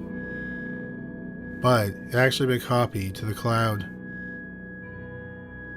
Sometime after that, Stephen got a new iPhone 6. On May 27th, the code was backed up onto his new phone. Months later, on August 3rd, Stephen's phone was backed up onto his MacBook Pro. This included the note with the Bitcoin wallet. Of course, the hit never happened because, as we revealed in our first entry, Mesa Mafia was a scam. In fact, no professional murders have ever been linked to the site. The police also learned that several months after trying to set up the hit, Dog Day God searched the dark web for a drug called scopolamine. Scopolamine, also known as devil's breath, is an odorless, tasteless powder used to treat nausea. It's rumored that the drug can be used to remove someone's free will and put them in a zombie-like state. The police had the medical examiner do blood tests on Amy to see if she had any scopolamine in her system. It turned out that in her blood system, she had 45 times the amount of a common prescription, and she did not have a prescription. After 2 months of investigating, the police arrested Stephen Allwine in January 2017. He went to trial a year later in January 2018. The prosecution argued that Stephen wanted out of his marriage, but he couldn't divorce Amy because he might lose his position in the church. So he tried to hire a hitman to have her killed. When that didn't work out, he killed her himself. He shot her in the hallway and then dragged her body into the bedroom. He then cleaned up the blood. The trial lasted for 6 days, and the jury deliberated for 8 hours. Stephen Allwine was found guilty of first-degree murder. He was given a mandatory life sentence without the chance of parole. 49-year-old Stephen Allwine is currently serving a sentence at the Stillwater Prison in Bayport, Minnesota. Stephen claims he is innocent. He says that no physical evidence proves he killed his wife. He claims that all the digital evidence was planted there by the real killer. Number 3. Sabrina Zunick. In 2012, Willoughby Hills, Ohio, had a population of around 9,500 people. The city, which is a suburb of Cleveland, was home to Lisa and Kevin Knofel. Lisa was a social worker and Kevin was a truck driver. Lisa had a daughter from her first marriage, Megan. In 2009, Lisa gave birth to the couple's first child, Haley. In July 2011, the family took in 16-year-old foster child, Sabrina Zunick. Sabrina's parents were drug addicts who were frequently in and out of jail. Her father was also mentally ill. In 2012, her father fatally overdosed. Sabrina had lived with her grandmother until she was 14. In her early teens, she had shown troubling behavior, so she was placed in foster care. For nearly 2 years, she lived in a state foster home. Then she was sent to live with the Knofels. Life wasn't always tranquil for the family. Sabrina and her foster sisters frequently fought. Sabrina believed that her foster parents treated Megan and Haley better than her. On the night of November 15, 2012, 41-year-old Lisa Knofel was home with 19-year-old Sabrina, 13-year-old Megan, and 3-year-old Haley. Kevin was out of the state for work. Shortly after 1 a.m. on November 16th, Megan was awoken by strange sounds coming from her mother's bedroom. She got inside the room and saw Sabrina attacking her mother with a knife. She tried to get Sabrina to stop, but Sabrina pushed her away. Megan ran to the phone and called 911. When first responders arrived, they found Sabrina covered in blood and she was holding a 10-inch serrated kitchen knife. The police searched the rest of the house and discovered Haley was not in bed. They found her hiding in a closet. She was physically unharmed. Lisa was in bed, and it was clear that she was dead. The medical examiner later determined she had been stabbed 12 times and cut 166 times. Sabrina was arrested and held in jail while she awaited trial. Kevin collected $750,000 in life insurance. He very quickly spent a lot of the money. He bought a house in Florida and several cars. He also took flying lessons. While in jail, Sabrina told the authorities why she killed Lisa. She said it wasn't her idea. Sabrina said that she and Kevin grew close, and eventually their relationship became sexual. In the fall of 2012, Kevin started talking about killing Lisa. He didn't want to get divorced because then he would have to share custody of Haley. He also told Sabrina that Lisa was worth more dead than alive. Sabrina talked to a friend and asked her if she could get a hitman, but the friend never took the request seriously. On the night before the murder, Kevin was crying to Sabrina. He told Sabrina that he loved her and he didn't love Lisa. He said if Lisa was still alive, then he was going to die by suicide. 42-year-old Kevin Knofel was arrested on August 9, 2013, about 10 months after the murder. Kevin went to trial in June 2014. The trial lasted 8 days, and then the jury deliberated for 9.5 hours. He was found guilty on 11 counts, 6 counts of sexual battery, 3 counts of complicity to aggravated murder, and 2 counts of conspiracy to commit aggravated murder. He was sentenced to life in prison without the chance of parole for 30 years. In August 2014, Sabrina Zunick pleaded guilty to aggravated murder. A month later, she was sentenced to life in prison with a chance of parole after 30 years. 52-year-old Kevin Knofel is serving his sentence at the Lake Erie Correctional Institution in Conneaut, Ohio. He'll be able to apply for parole in 2055 when he is 86 years old.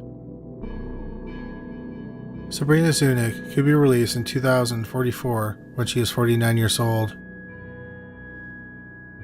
At the time of this video, 27-year-old Sabrina is serving her sentence at the Dayton Correctional Institution in Dayton, Ohio.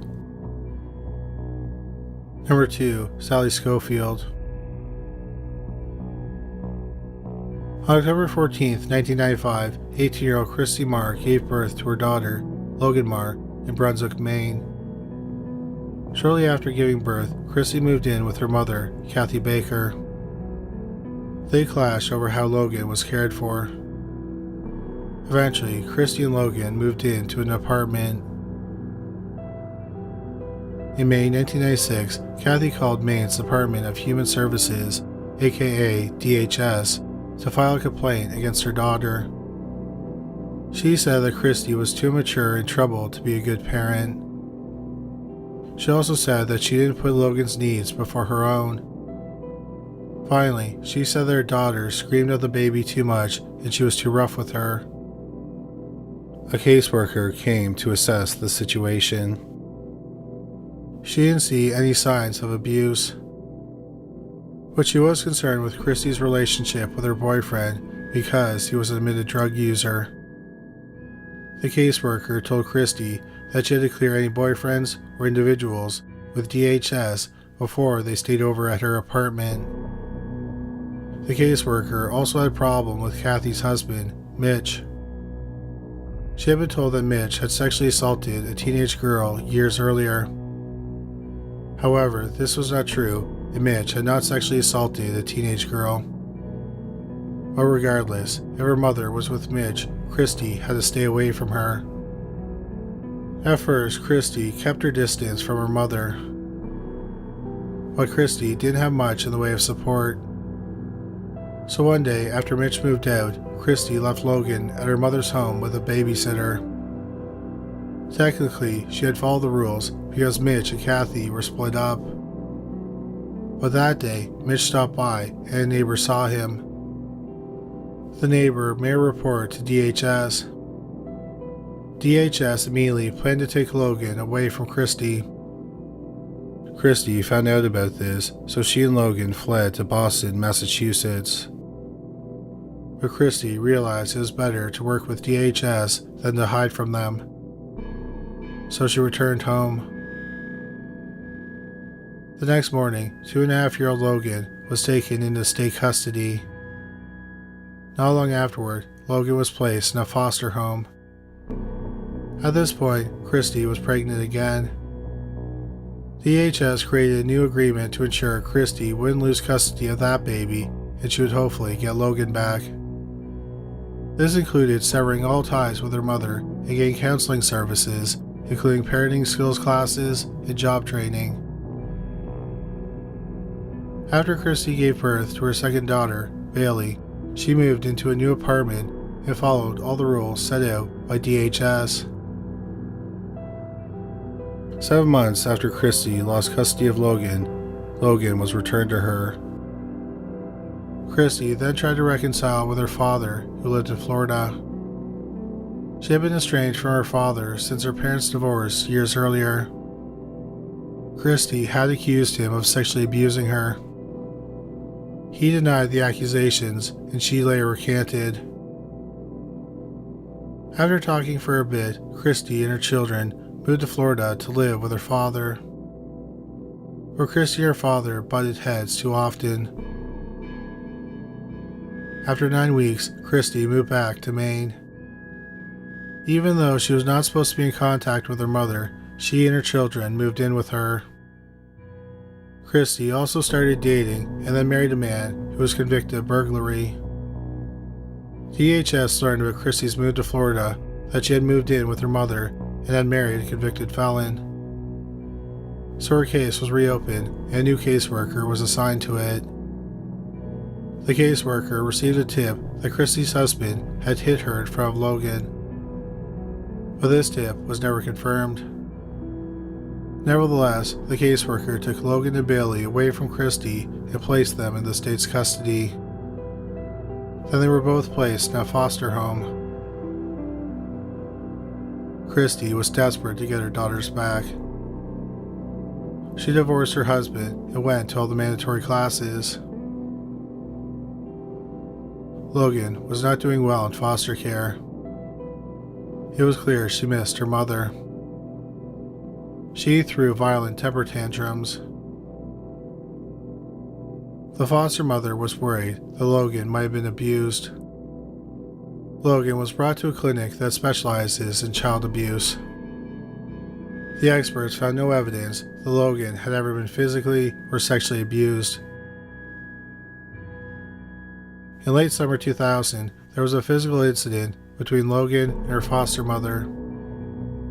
What happened was never made public. But DHS determined that Logan and her sister Bailey needed to be placed in a new foster home.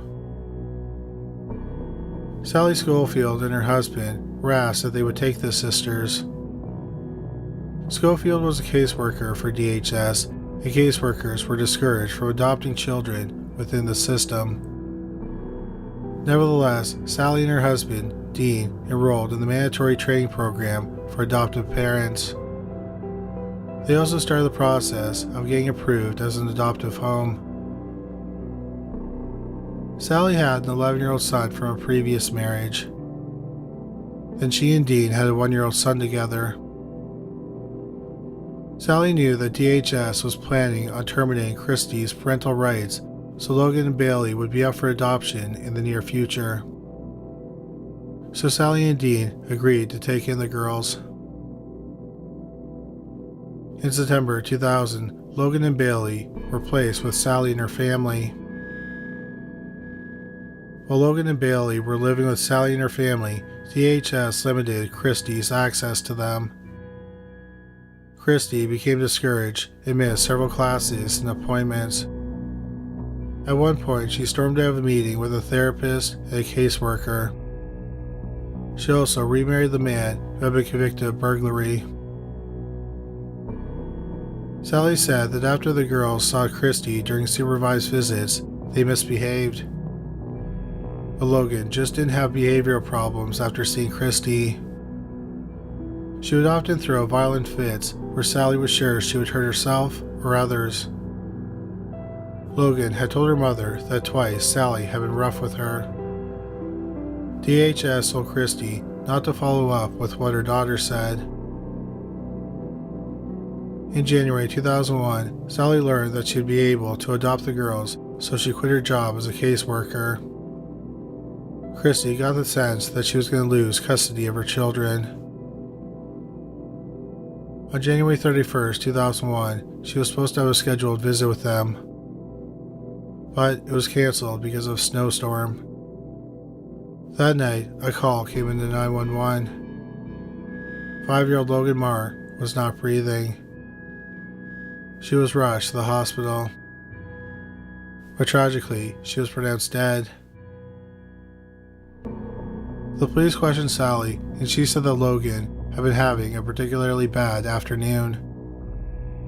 So she had asked Logan if she wanted to scream, and Logan said yes. She brought her to an unfinished part of the basement and placed her in a high chair. She then fastened her to the high chair. Sally said that she periodically checked on Logan over the next hour and she was fine.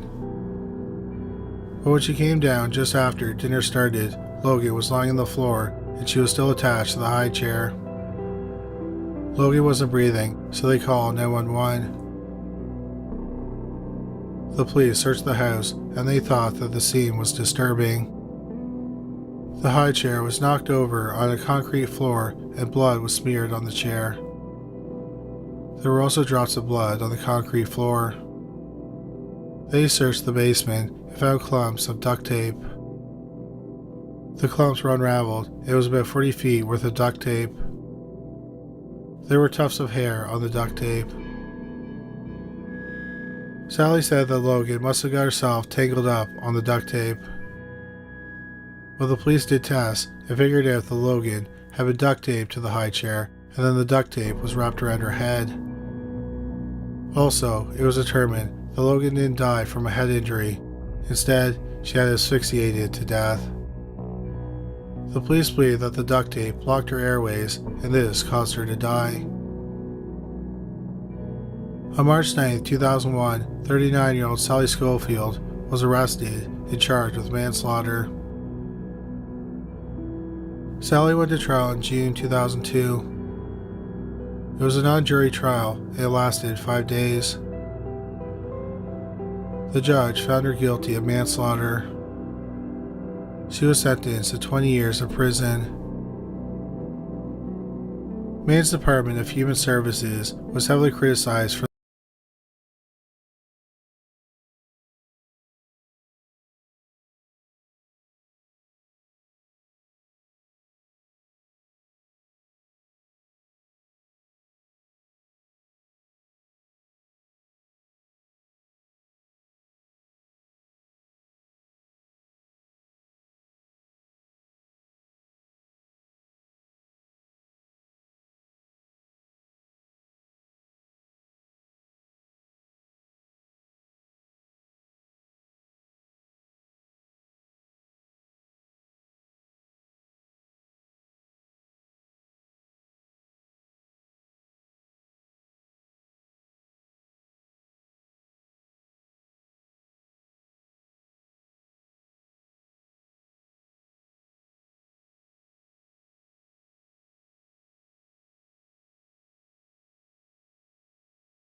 Number 3. Reginald Ward. On September 18, 1983, two people were canoeing on the Suwannee River in Suwannee County, Florida, close to the I-10 bridge. They came across something gruesome. It was a dead body floating in the water. They contacted the police. The police pulled the body from the water. It's believed that the body had been in the water for at least a few weeks. His hands and feet were bound. 2 sandbags were wrapped around his neck. It's believed that the sandbags were supposed to weigh the body down. The medical examiner determined that the man had been shot 9 times with a .22 caliber gun. There was a pair of jeans on the body. The body had no identification on it. The victim was believed to have been a white man, 6'2", and weighed 132 pounds.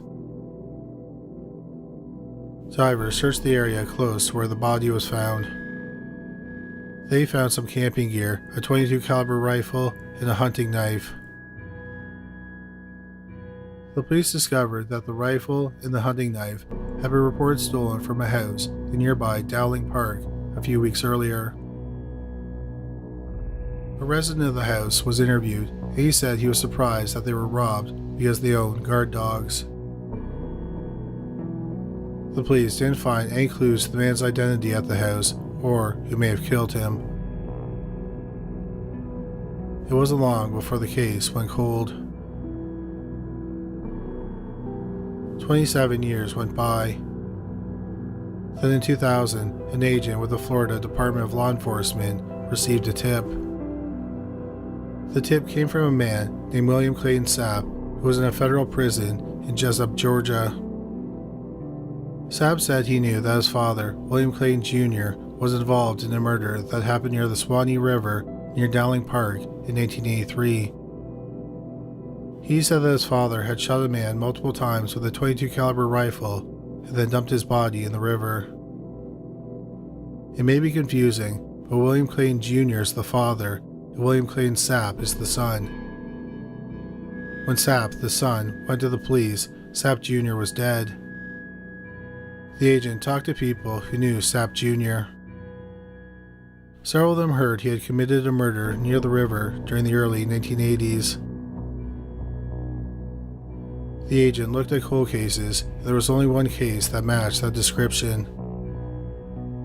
It was the John Doe who was found floating in the river in September 1983. The agent had a partial print from the body sent to the FBI for analysis. In June 2012, they were told a match had been found. It was the body of 19-year-old Reginald Ward. Initially, the John Doe was believed to have been white, but Ward was black. It's believed that his body was in the water so long that it led to skin slippage, so it didn't appear that he was a black man. Ward had run away from the Dozier School for Boys, which was in Marianna, Florida. The school later became notorious because many boys were abused and dozens were killed at the school.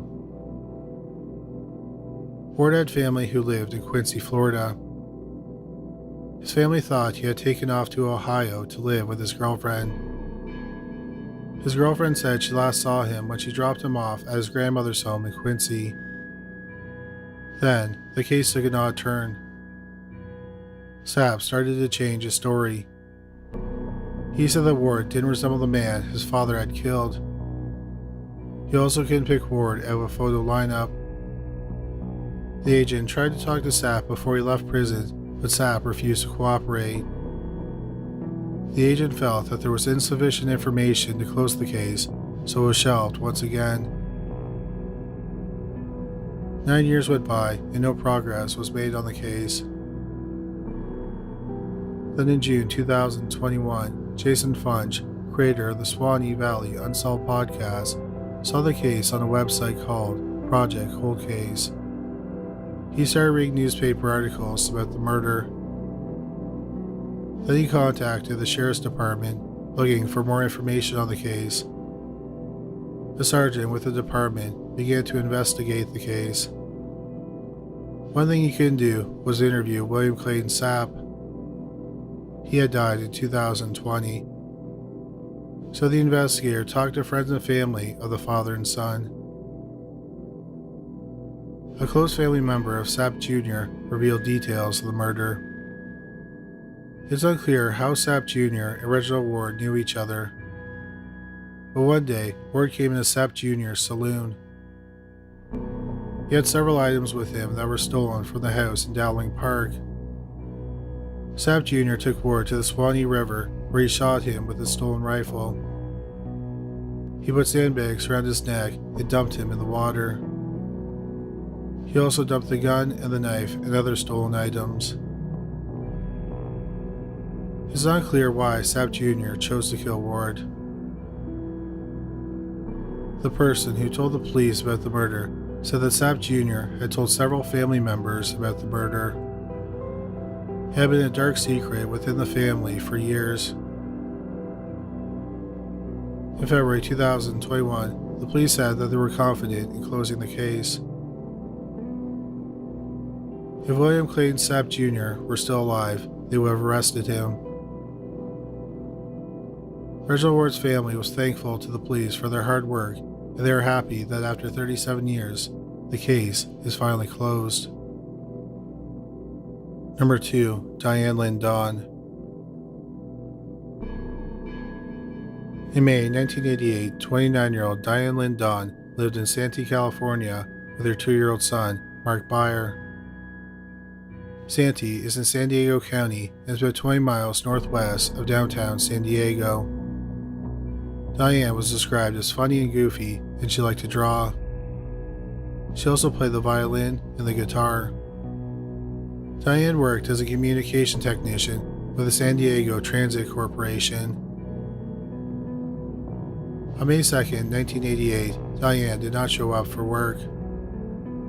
A coworker went over to her apartment at about 1 p.m. They got into the apartment and found Diane's dead body in the bedroom.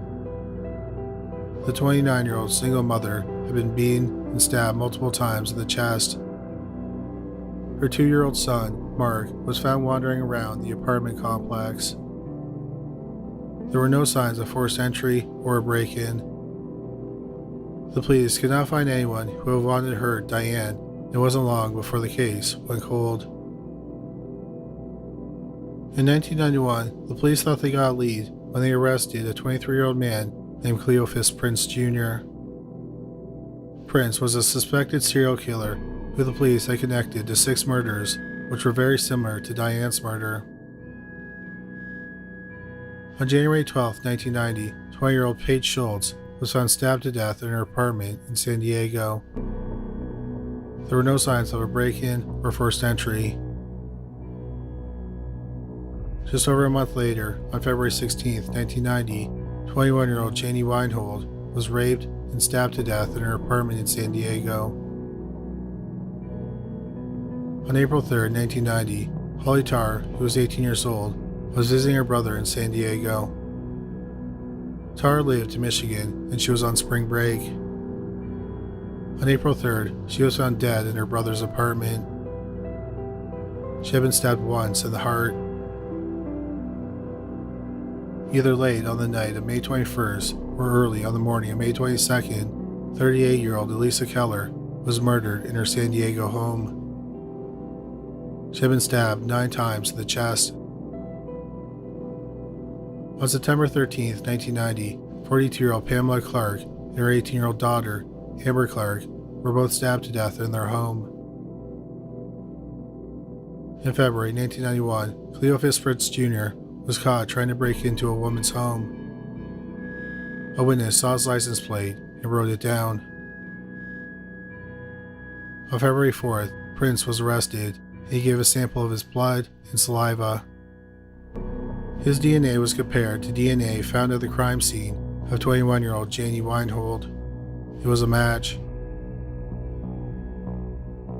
The other 5 murders were linked to Prince because they were all very similar, and Prince either lived close to the crime scenes or had friends living close to the crime scenes. The police thought that Prince might have killed Diane Lynn Dawn. Like the other victims, Diane had been stabbed in her chest in her home in the San Diego area. But her murder happened a year and 8 months before Prince killed his first alleged victim. Still, the police wondered if Diane could have been his warm-up act. However, the police didn't find any evidence that connected Prince to Diane's murder, so he was ruled out as a suspect. In 1993, Cleophas Prince Jr. was convicted of 6 murders and he was sentenced to death. Diane Dawn's case became cold once again. Diane's son, Michael, was adopted by a family friend. Since he was just 2 years old when his mother was murdered, he doesn't have any memories of her. Growing up, he saw his biological family frequently, but he always felt like there was something missing from his life. The investigators never gave up on Diane's case. The police believed that they had 2 sources to the killer's DNA. They had fingernail scrapings and a strand of hair that was found in Diane's hand.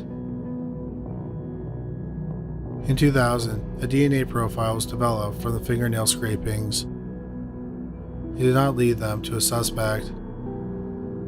More testing was done on the fingernail scrapings in 2001, but didn't lead to an arrest. The hair was also tested for DNA. Once again, no match was found. The DNA profiles were not very strong, so they could not be inputted into the FBI's combined DNA index system, also known as CODIS.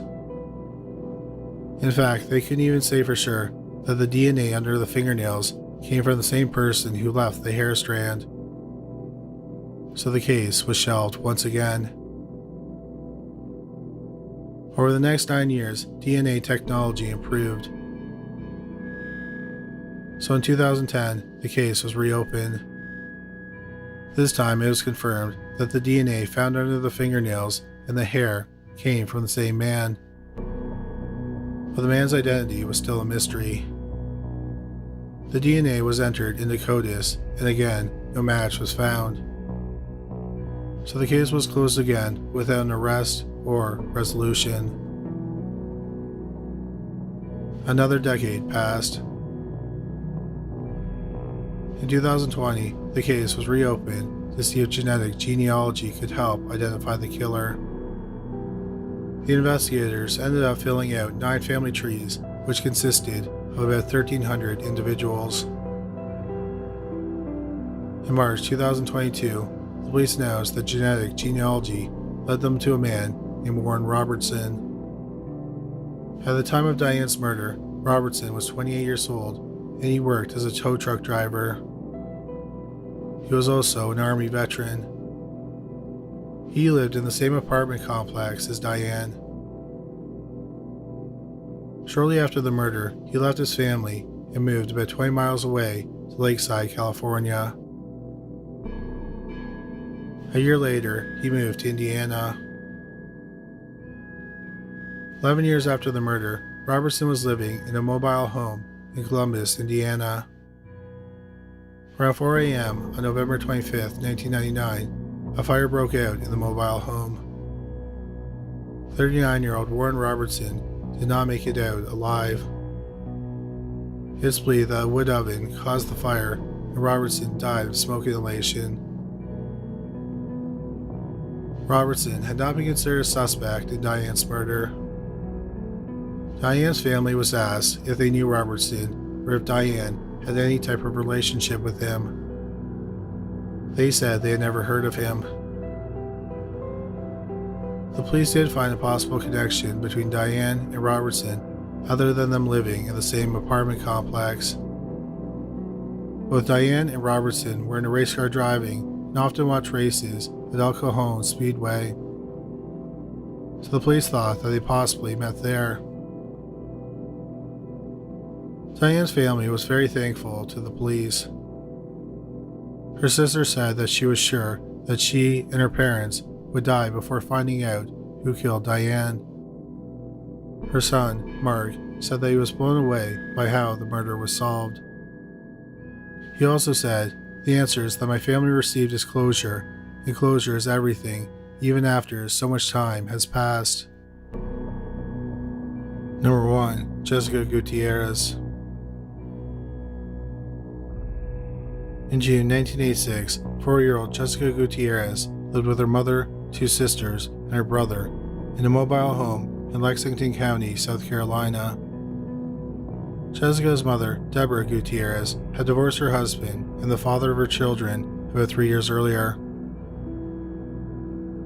June 5, 1986 was an average day for the family. They worked in the yard and then they had BLT sandwiches for dinner. In the evening, Deborah painted Jessica's toenails. The night before, Jessica had slept in her mother's bed. Jessica asked if she could sleep in her mother's bed again, but her mother said no. Jessica's brother had an ear infection, so she decided to let him sleep in her bed. At about 11:30 p.m., Jessica was put into a bed with her 6-year-old sister, Becky. Her other sister, Kim, was in the same room, but in a different bed. The next morning, Deborah heard Becky calling out that she wanted some cereal. Deborah got out of bed and noticed the house was in disarray. The curtain on the living room window had been ripped open. The dog, which had been outside, was in the home. The front door was wide open. School papers were strewn about on the floor in the children's room. 4-year-old Jessica was nowhere to be found. Deborah asked Becky where Jessica was, and Becky told her she was gone. She said that a man with a magic hat and a beard took her away. Deborah frantically searched around the home and the property, but found no trace of Jessica. So Deborah called the police. Massive searches were conducted for the 4-year-old girl, but no trace of her was found.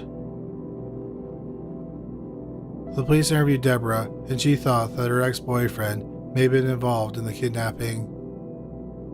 Deborah had kicked him out of her home just a few days earlier because of his possessive behavior. The police interviewed the ex-boyfriend, and he denied having anything to do with the kidnapping. The police never found any evidence that connected him to the kidnapping. The next suspect was Jessica's biological father.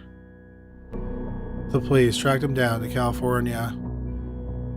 He was in California at the time of the kidnapping, so he was eliminated as a suspect. The police had one solid piece of evidence, a fingerprint on a window. Deborah knew it was the kidnapper's fingerprint because she watched the windows every day. The print was sent to the FBI, but no match was found. A few weeks after the kidnapping, an acquaintance of the family, 25-year-old Thomas Eric McDowell, who lived in West Columbia, South Carolina, stole a car in Lexington County. He drove to North Carolina, where he broke into a woman's home and raped her. He then stole her car. The woman reported the rape and the stolen car. McDowell was found driving the car a short time later, and he was arrested. In March 1987, he was convicted of rape, and he was sentenced to 10 years in prison. While in prison, McDowell confessed to his cellmate that he had kidnapped a girl in Lexington County. When he took her, he was wearing a tall cowboy hat. The cellmate told the police about the confession and also wrote to Deborah. He also told the police that McDowell said he had buried the girl's body in a landfill. For weeks, the police searched a landfill near Jessica's home, but they didn't find any traces of her. So the case went cold again. The disappearance of Jessica was incredibly tough on her family. Deborah stopped celebrating Christmas with her children. She sold the home where Jessica was kidnapped a few months later and moved away from Lexington County. She ended up moving back a few months later. Deborah always held out hope that Jessica might come home one day. The case was reviewed in 2008 and 2015, but no arrests were made. In 2017, Deborah Gutierrez was interviewed by a reporter with the state newspaper. She told the reporter that she had been informed that the police had questioned Thomas McDowell again. He said he would confess and tell investigators everything they wanted to know if they granted him immunity. The investigators rejected his offer. The reporter asked the district attorney if this was true, and he would not confirm or deny if this happened. So the case continued to take hold. In 2021, the case was reopened. This time, the local police worked with the FBI. Then in January 2022, 35 years after the murder, they made an arrest. They arrested longtime suspect, 61-year-old Thomas Eric McDowell. McDowell was charged with murder, kidnapping, and first-degree burglary. According to court documents, he was arrested because his fingerprint matched the one on the window. Also, a witness, believed to have been Jessica's sister, Becky, picked McDowell's photo out of a photo lineup. McDowell had also made several statements to other people where he admitted to killing a young girl. It's unclear why the fingerprint was only matched to him recently, and it's not known when the witness viewed the photo lineup. The police said that they found new evidence after reviewing 3,500 case file pages and interviewing 125 people. The district attorney said that they would have not been able to make an arrest without this new evidence. No trial date for Thomas McDowell has been set. Sadly, the remains of 4-year-old Jessica Gutierrez have never been found. Number 3. Maggie Sheffield. Rocky Point Amusement Park first opened in 1847 in Warwick, Rhode Island. On August 28, 1893, 45-year-old Frank Sheffield and his 5-year-old daughter, Margaret, who went by the name Maggie, boarded an excursion steamer in Providence, Rhode Island. People on board immediately noticed that something was off about Frank. Frank's wife died about a week after Maggie was born. She died from complications from childbirth. Around the same time, Frank had been a school principal, but there was a freak accident with the school bell and he suffered a head injury. The head injury led to him losing his job. Frank had also been a reverend, but a few years ago he renounced Christianity. Frank and Maggie got off the steamer at Rocky Point Amusement Park. After some rides, they went and ate at the Clam Dinner House. He closed the door and locked it, and went back inside the White House residence. After dinner, 45-year-old Frank led Maggie to a wooded area. Minutes later, he walked back to the restaurant and approached one of the park's superintendents. Frank said, "I have just killed my little girl, and I don't know what I did it for." The superintendent thought he was joking at first. Then Frank led the superintendent to the woods, where they came across 5-year-old Maggie, who was bleeding from the head and struggling to breathe. A doctor and the police were summoned. Tragically, 5-year-old Maggie only lived for about another 20 minutes. Frank calmly told the police officer his name and address. He then admitted that he picked up a big rock. One side had jagged spikes. He then struck his 5-year-old daughter in the forehead, just above her right eye. Frank Sheffield was arrested and charged with murder. A preliminary hearing was held the next week, and Frank seemed bored by the proceedings. It was revealed that Frank had been seeing a psychiatrist for several years. Over the years, Frank had said several times he had an urge to kill his daughter. To suppress these urges, he was prescribed opium and cocaine, which were legal at the time. In October 1983, 45-year-old Frank Sheffield was found not guilty by reason of insanity. He was committed to a state hospital where he lived out the rest of his life.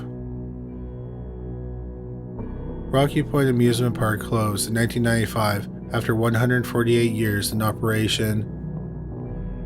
Some parts of the park are still there today. Number 2. Mel Yorba. Billed as the happiest place on earth, Walt Disney World in Bay Lake, Florida first opened its doors on October 1st, 1971. It would only take about 10 years before they had their first murder there. On March 7, 1981, 18-year-old Mel Yorba went to Disney with several friends. According to several news reports, Yorba and his friends were intoxicated. Nevertheless, at some point, they were in Tomorrowland. Yorba pinched the buttocks of a young woman who was the girlfriend of 28-year-old James O'Driscoll. O'Driscoll wasn't happy about this, and Yorba could tell because he took off running. O'Driscoll chased after him.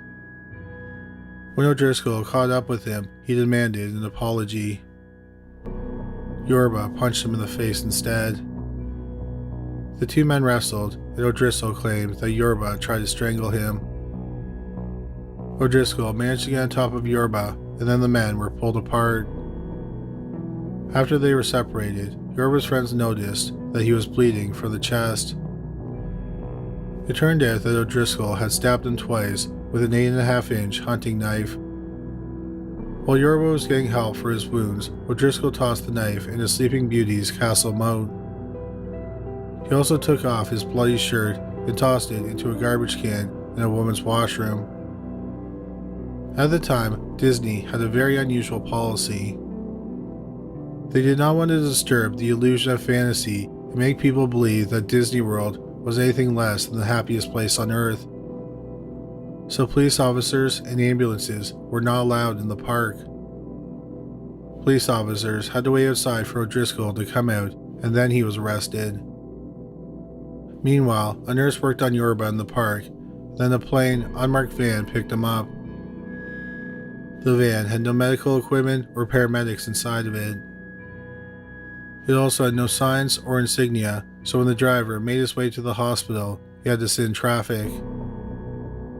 Perhaps unsurprising, 18-year-old Mel Yorba was pronounced dead on arrival. Mel Yorba's family sued Walt Disney for $60 million. The case went to trial 5 years later. Disney claimed that there were procedures for calling paramedics, but the nurse was inexperienced, so she didn't follow procedures. That same nurse testified, and she said it was not Disney's policy to call EMTs to the park. The jury ended up siding with Yorba's family, and they were awarded $600,000. James O'Driscoll went to trial in October 1982. He claimed that Yorba had fallen on his knife twice. The jury found him not guilty of first-degree murder, but they were deadlocked on second-degree murder. 11 had voted to convict and 1 had voted to acquit. So a mistrial was declared. James O'Driscoll went to trial again in May 1983. This time, he was found guilty of second-degree murder. He was sentenced to 16 years in prison, which was later reduced to 8 years. James O'Driscoll served his sentence and has stayed out of the news since then. Number 1. Chloe Ottman.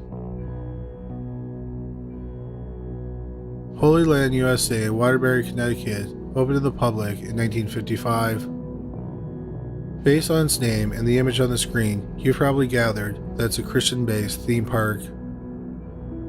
At its peak, the theme park received 40,000 visitors a year.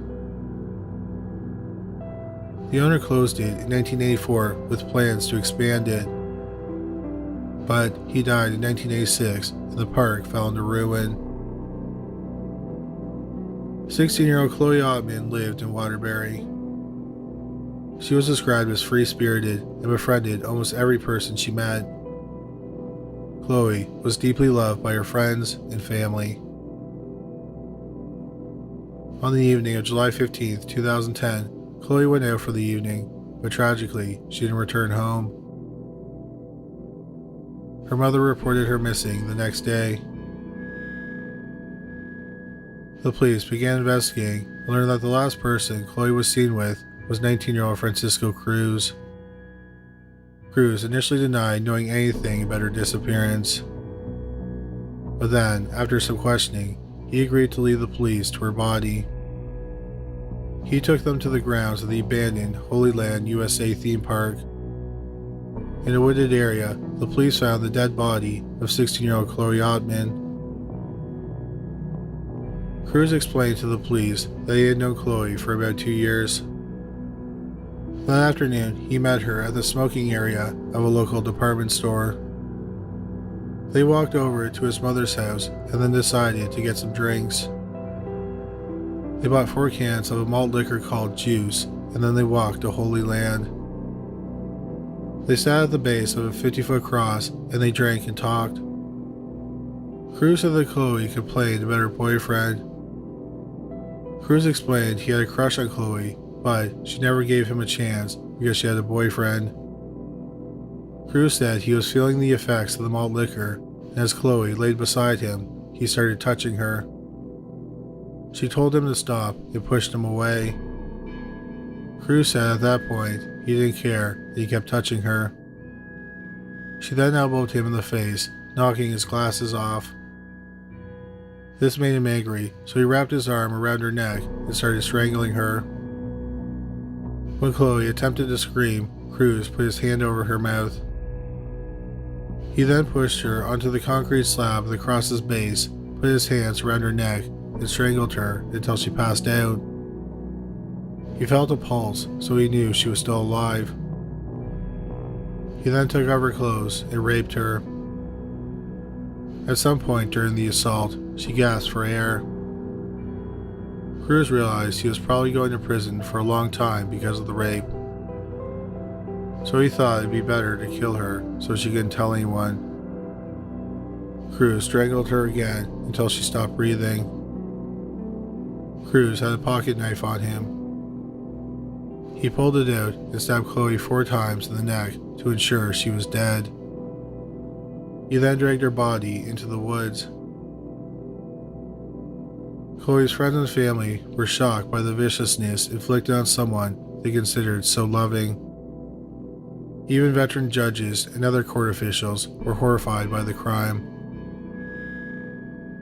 Francisco Cruz was looking at a possible death sentence for the murder. However, Cruz and Chloe's family agreed to a plea deal.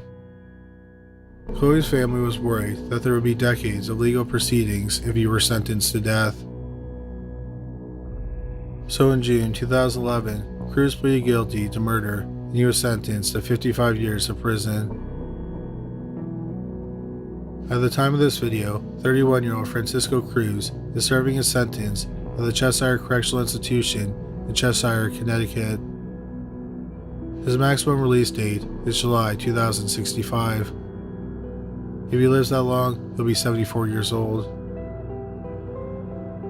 In 2013, the cross where Chloe Ottman was murdered was replaced with a new one with LED lights.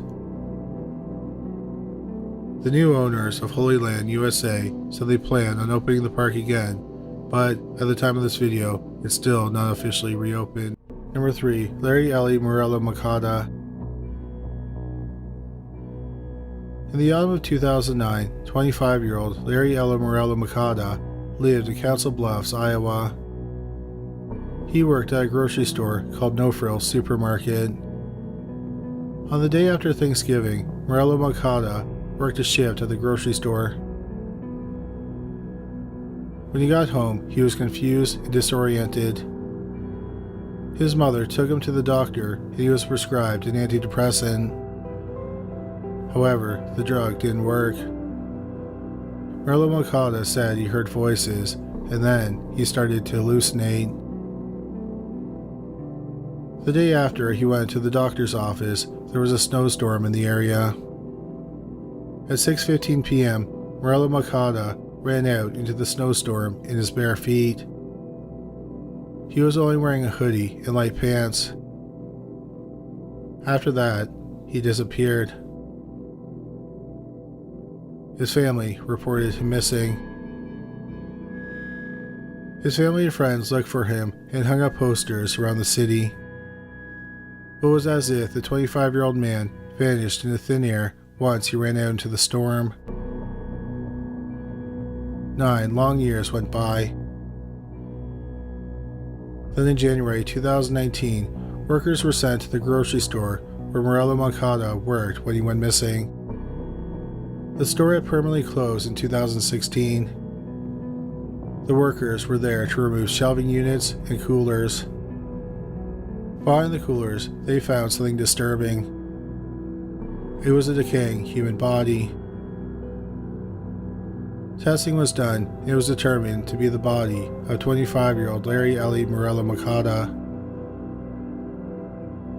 Before the grocery store closed, employees used to climb on top of the coolers when they wanted an unofficial break. Sometimes, merchandise was stored on top of the coolers.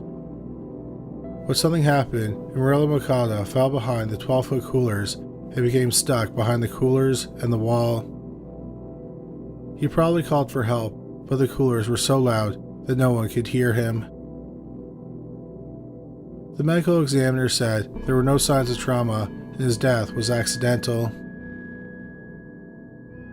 The whereabouts of the young man shocked everyone except for one person. An officer said the mother, she kind of had an idea that he never left the No Frills. I don't know how she came up with that idea. Number 2, Louis Wolfenschon. Rita and Jesse Wolfenschon had 2 sons, Louis and Michael. They lived in a house in Brooklyn, New York. In 1987, Jesse passed away.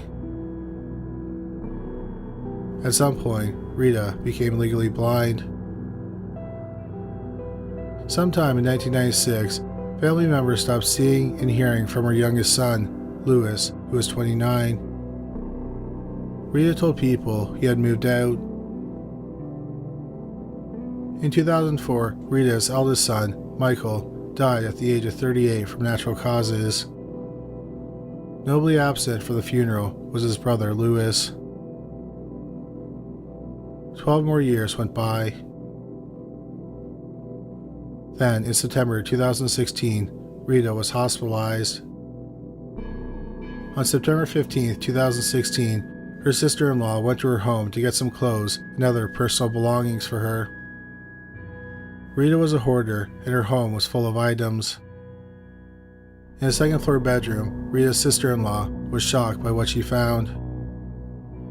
On a thin mattress on the floor was a complete skeleton, dressed in a shirt, jeans, and socks. She had found the body of her nephew, Louis Wolfenschon, who had not been seen in 20 years. The police were called. The room which contained the body smelled of rotting food, but there was no stench of human decay. The medical examiner believed that Louis died of natural causes. The police didn't believe that Rita knew the body was in the house the entire time. She genuinely thought he had moved out. Since she was blind, she didn't see the body, and because she was a hoarder, she may not have noticed the smell of his body decaying. After the discovery, Rita was moved into an assisted living facility on Long Island.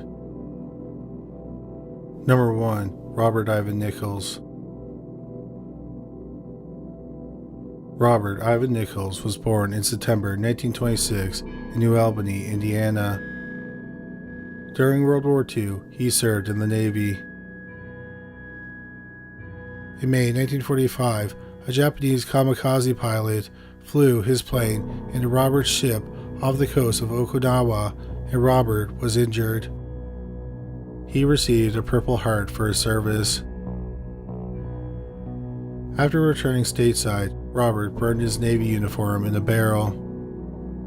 He also didn't like to talk about his time in the Navy. Robert got a job delivering Coca-Cola.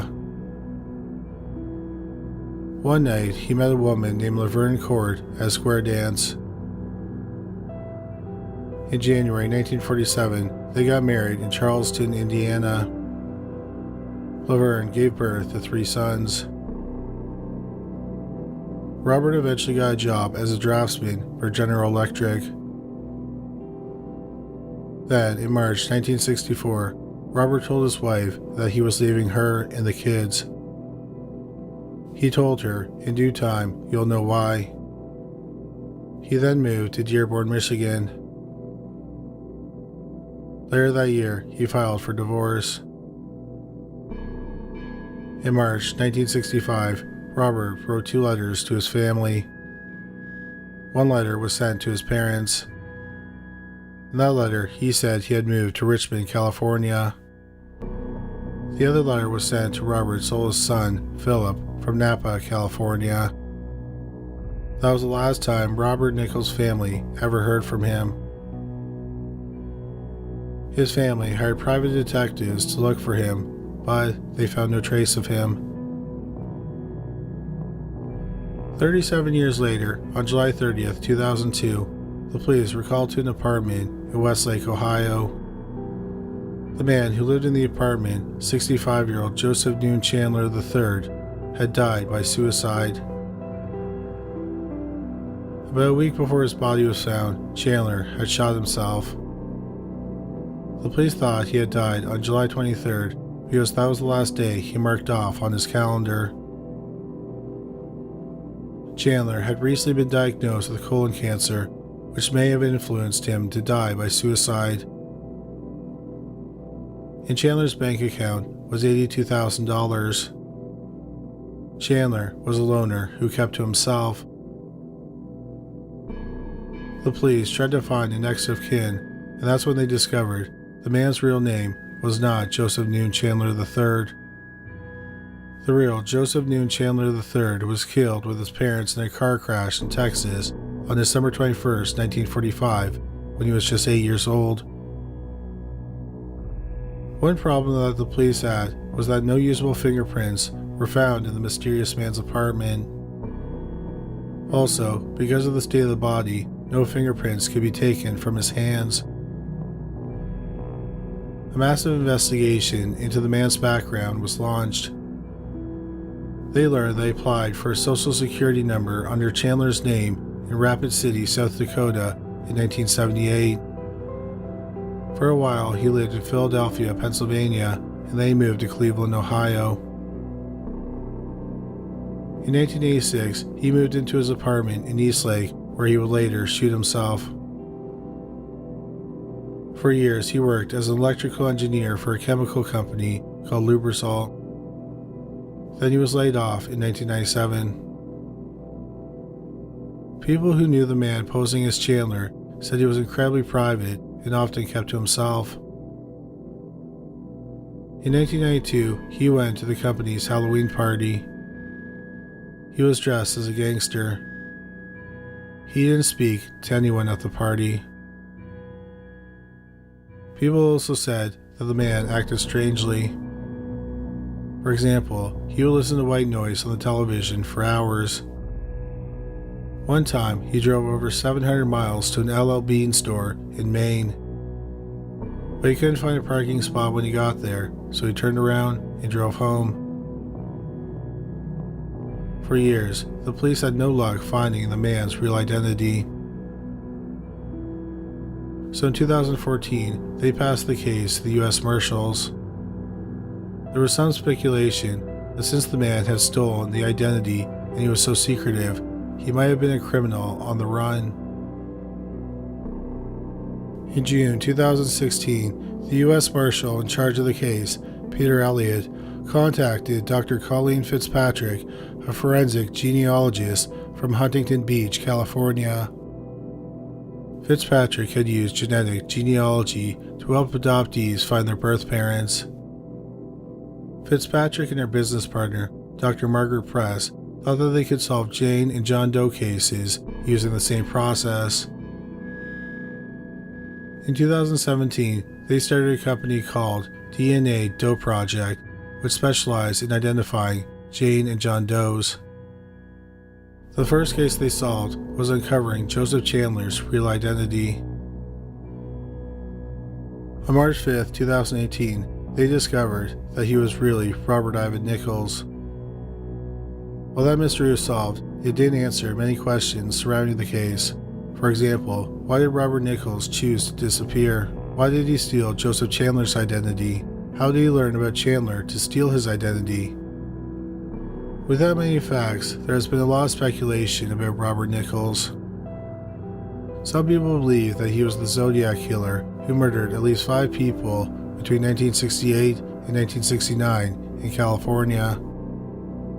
Other people think he might be D.B. Cooper, who hijacked a plane in November 1974. Cooper got a $200,000 ransom and jumped out of a plane with a parachute. But no evidence has been found that proves he is either criminal. In November 2018, the police also said they were investigating Robert Nichols regarding the 1989 murder of Amy Mahalovic. 10-year-old Amy was kidnapped from a mall in Bay Village, a Cleveland, Ohio suburb. Her body was found in a farmer's field several months after she went missing. She had been stabbed to death. However, in the ensuing years, the police have not said if they were able to connect Robert Nichols to her murder or not. Today, much of Robert Nichols' life is shrouded in mystery. Number 3. Alison Cambier. Gérpen is a small French-speaking municipality in Hainaut, Belgium. In 2001, it was home to 24-year-old Thierry Girardin. Girardin was a lorry driver. He was obsessed with the Scream franchise, and he had seen all 3 movies that had been released up to that point. Girardin was also obsessed with his 15-year-old neighbor, Alison Cambier. Alison was well known in her neighborhood because she babysat many children. She also loved horseback riding. Girardin was convinced that Alison was in love with him, and he called her his bride. On November 9, 2001, Girardin called Alison and asked her to come over to his home. He wanted to exchange some videotapes and have a talk with her. Alison may have felt bad because Girardin's grandfather was killed in a car accident a few days earlier. Nevertheless, she went over to his home. Girardin made advances on the young girl during the visit, and she rebuffed him. Girardin then went into another room and put on the Ghostface Killer mask and costume. He also picked up 2 large kitchen knives. He went back into the room where he left Alison. He walked up behind the 15-year-old and put his hand over her mouth. He then proceeded to stab her 22 times, effectively cutting open the left side of her body. He then picked up her body and carried it into his bedroom. He placed the body on the bed and put a rose in her hands. After the murder, Girardin called his father and a colleague, and he confessed.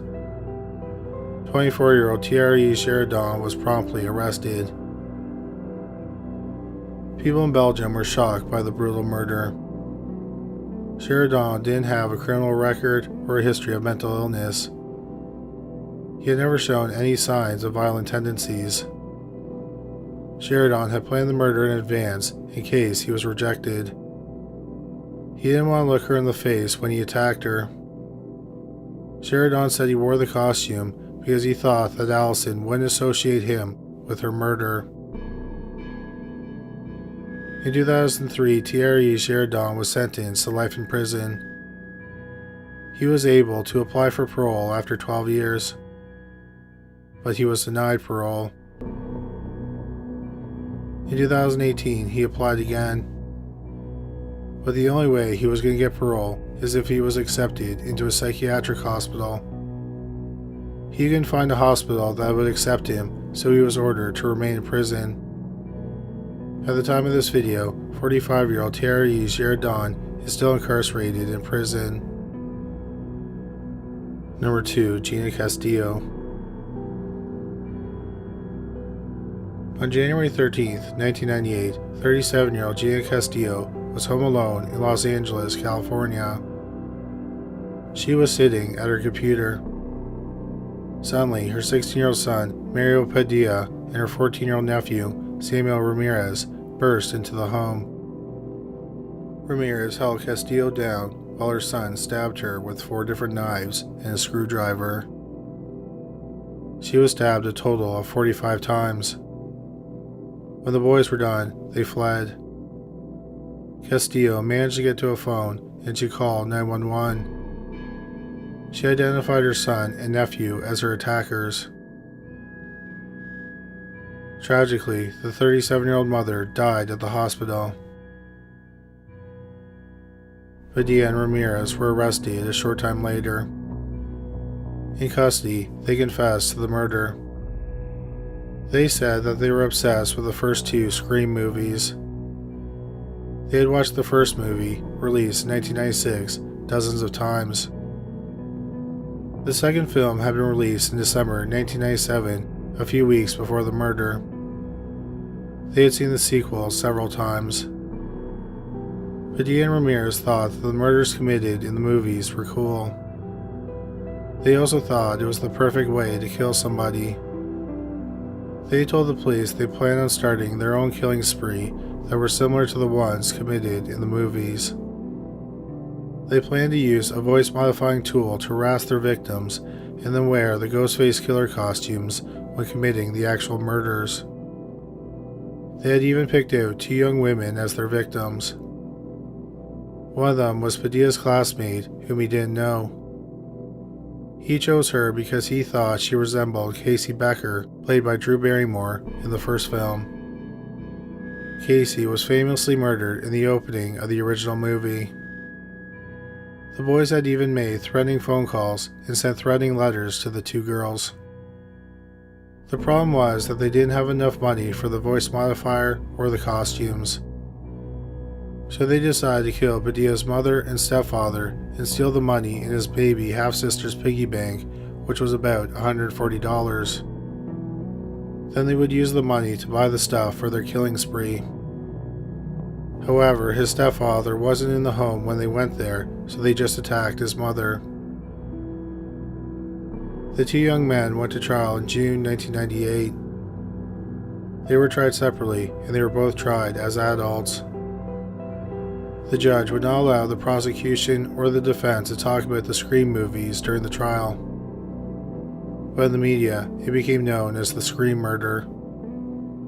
There was also much debate in the media if the movies were responsible for the murder. Both Padilla and Ramirez were found guilty of first-degree murder. Mario Padilla, who was 17 at the time of the murder, was sentenced to life without parole. Since Samuel Ramirez was 14 at the time of the murder, he could not be sentenced to life without parole. Instead, he was sentenced to 25 years to life. Mario Padilla is currently serving his sentence at the California State Prison Solano in Vacaville, California. He is 40 years old. Padilla's lawyers appealed, and his sentence was changed to 25 years to life. He will be eligible to apply for parole in June 2022. Samuel Ramirez is 38 years old, and he is incarcerated at the R.J. Donovan Correctional Facility in San Diego County, California. He was first eligible to apply for parole in April 2020, but he has waived his right to apply twice. He'll be able to apply again in October 2022. Number 1. Cassie Jo Stoddard. On September 22, 2006, Cassie Jo Stoddard was house-sitting for her aunt and uncle just outside of Pocatello, Idaho. She was looking after their 2 dogs and 3 cats. That night, Cassie was planning on having a small party. Her boyfriend, Matt Beckham, was over. 2 more young men, Ryan Lee Draper and Tori Michael Adamczyk, who were both 16 years old, also came over that evening. The 4 of them began to watch the movie Kill Bill Volume 2. When it appeared that the party wouldn't happen, Draper and Adamczyk announced that they were leaving. They said they were going to see a movie at a theater in Pocatello. Not long after they left, Matt and Cassie heard noises in the basement but ignored them. Then the power went out. A few minutes later, the power came back on. Matt noticed that one of the dogs kept staring at the basement door and growling. At this point, Cassie was a little nervous. Matt called his mother and asked if he could stay the night with her, but his mother said no. She did offer to let Cassie sleep over at their home. However, Cassie felt it was her duty to stay at the house and watch the animals. Matt's mother arrived sometime between 11 and 11:30 to pick him up. Just before he left, he called Adam Chick's cell phone. Adam Chick answered the phone and talked to Matt in a whisper. Matt assumed he was whispering because he was in the movie theater. When Matt left, Cassie was left home alone in the house. Or so she thought. Shortly after Matt departed, the lights in the house started to flicker. Then the power went out completely. Cassie stayed in the living room on the main floor. One of the dogs growled and then came and joined her in the living room. She then heard a closet door slam. Suddenly, two men in white masks, black clothes, and gloves, armed with large knives, came into the living room. They attacked her and stabbed her 30 times. The next day, Tori Adam Chick and Matt Beckham hung out. Beckham found it odd that he could not get a hold of Cassie. The next day, which was September 24th, Cassie's aunt and uncle returned home and they found her dead body. The medical examiner determined that 12 out of the 30 wounds would have been lethal. He also believed that 2 knives were used in the murder. Neither knife was found at the crime scene. The police talked to Matt Beckham since he was the last person to see Cassie alive. He told them about the strange things that happened while he was there. He also told them that Tori Adam Chick and Brian Draper were there that night. The police went and interviewed the 2 young men separately. They both said they went to see the movie Pulse, but they both had problems describing the plotline of the movie. They said after the movie, they went back to Adam Chick's home. They arrived there at about 11:30 and they stayed there the rest of the night. The police were immediately suspicious of the 2 young men. Then they found witnesses who saw them at a convenience store after 11:30. That meant that they had lied about staying at Adam Chick's home all night. So the police interviewed them over the next 2 days. Then, on September 27th, Draper confessed to the murder. They said that when they were there earlier, they left the basement door unlocked. They came in through the unlocked door shortly after they left. They tried to lure Matt and Cassie into the basement, but they didn't come down. When Matt called Adam Chick's cell phone, they were in the basement, and that's why Adam Chick was whispering. They saw Matt's mother pick him up and leave. So they continued to try and scare Cassie. Then they attacked her in the living room. Draper then took the police to the Black Rock Canyon area. He led them to a cornucopia of evidence. This included the 4 knives, the clothes and the mask they were wearing during the murder, and a VHS tape. The mask had been slightly burned. The police reviewed the videotape. Some segments were recorded days before the murder. Adam Chick and Draper talked about how they planned a killing spree. They said if the police or another law enforcement agency tried to stop them, they would shoot them all to death and flee. They joked that the FBI would be too late to save anyone. They talked about killing Matt Beckham to scare Cassie. Then they decided to kill Cassie and her friends and then move on to other victims. They also thought that the murders would make them famous. They said it would be like Scream, but in real life. While they planned the murders, they laughed. On the night of the murder, they recorded themselves talking about how they were going to kill Cassie. It appeared that they had gone back to their original plan because they were also going to murder Matt. Then, after the murder, they recorded their reactions. They said that the murder went by so fast and that it didn't even seem real. When confronted with the evidence, Adam Chick also confessed. He claimed that Draper was the mastermind behind the murder. He also said that they were inspired by the Scream franchise. Elements of that could be seen in the way they stalked and harassed Cassie before the murder, and then they wore white masks when they stabbed her to death. 16-year-old Tori Adam Chick and 16-year-old Brian Draper were arrested on September 27th, 5 days after the murder. Adam Chick and Draper were tried separately. Brian Draper went to trial first in April 2007. The trial lasted a week. The jury deliberated for 5 hours before finding Draper guilty on all charges. Tori Adam Chick went to trial a couple months later in June 2007. His defense was that Draper did all the stabbing. His trial also lasted about a week. The jury deliberated for 7 hours. Adam Chick was found guilty on all charges as well. In August 2007, they were both sentenced to life in prison without the chance of parole. Both Brian Draper and Tori Adam Chick are serving their sentences at the Idaho State Correctional Institution in Ada County, Idaho. At the time of this recording, they are both 31 years old, and unless something changes, they will both die in prison.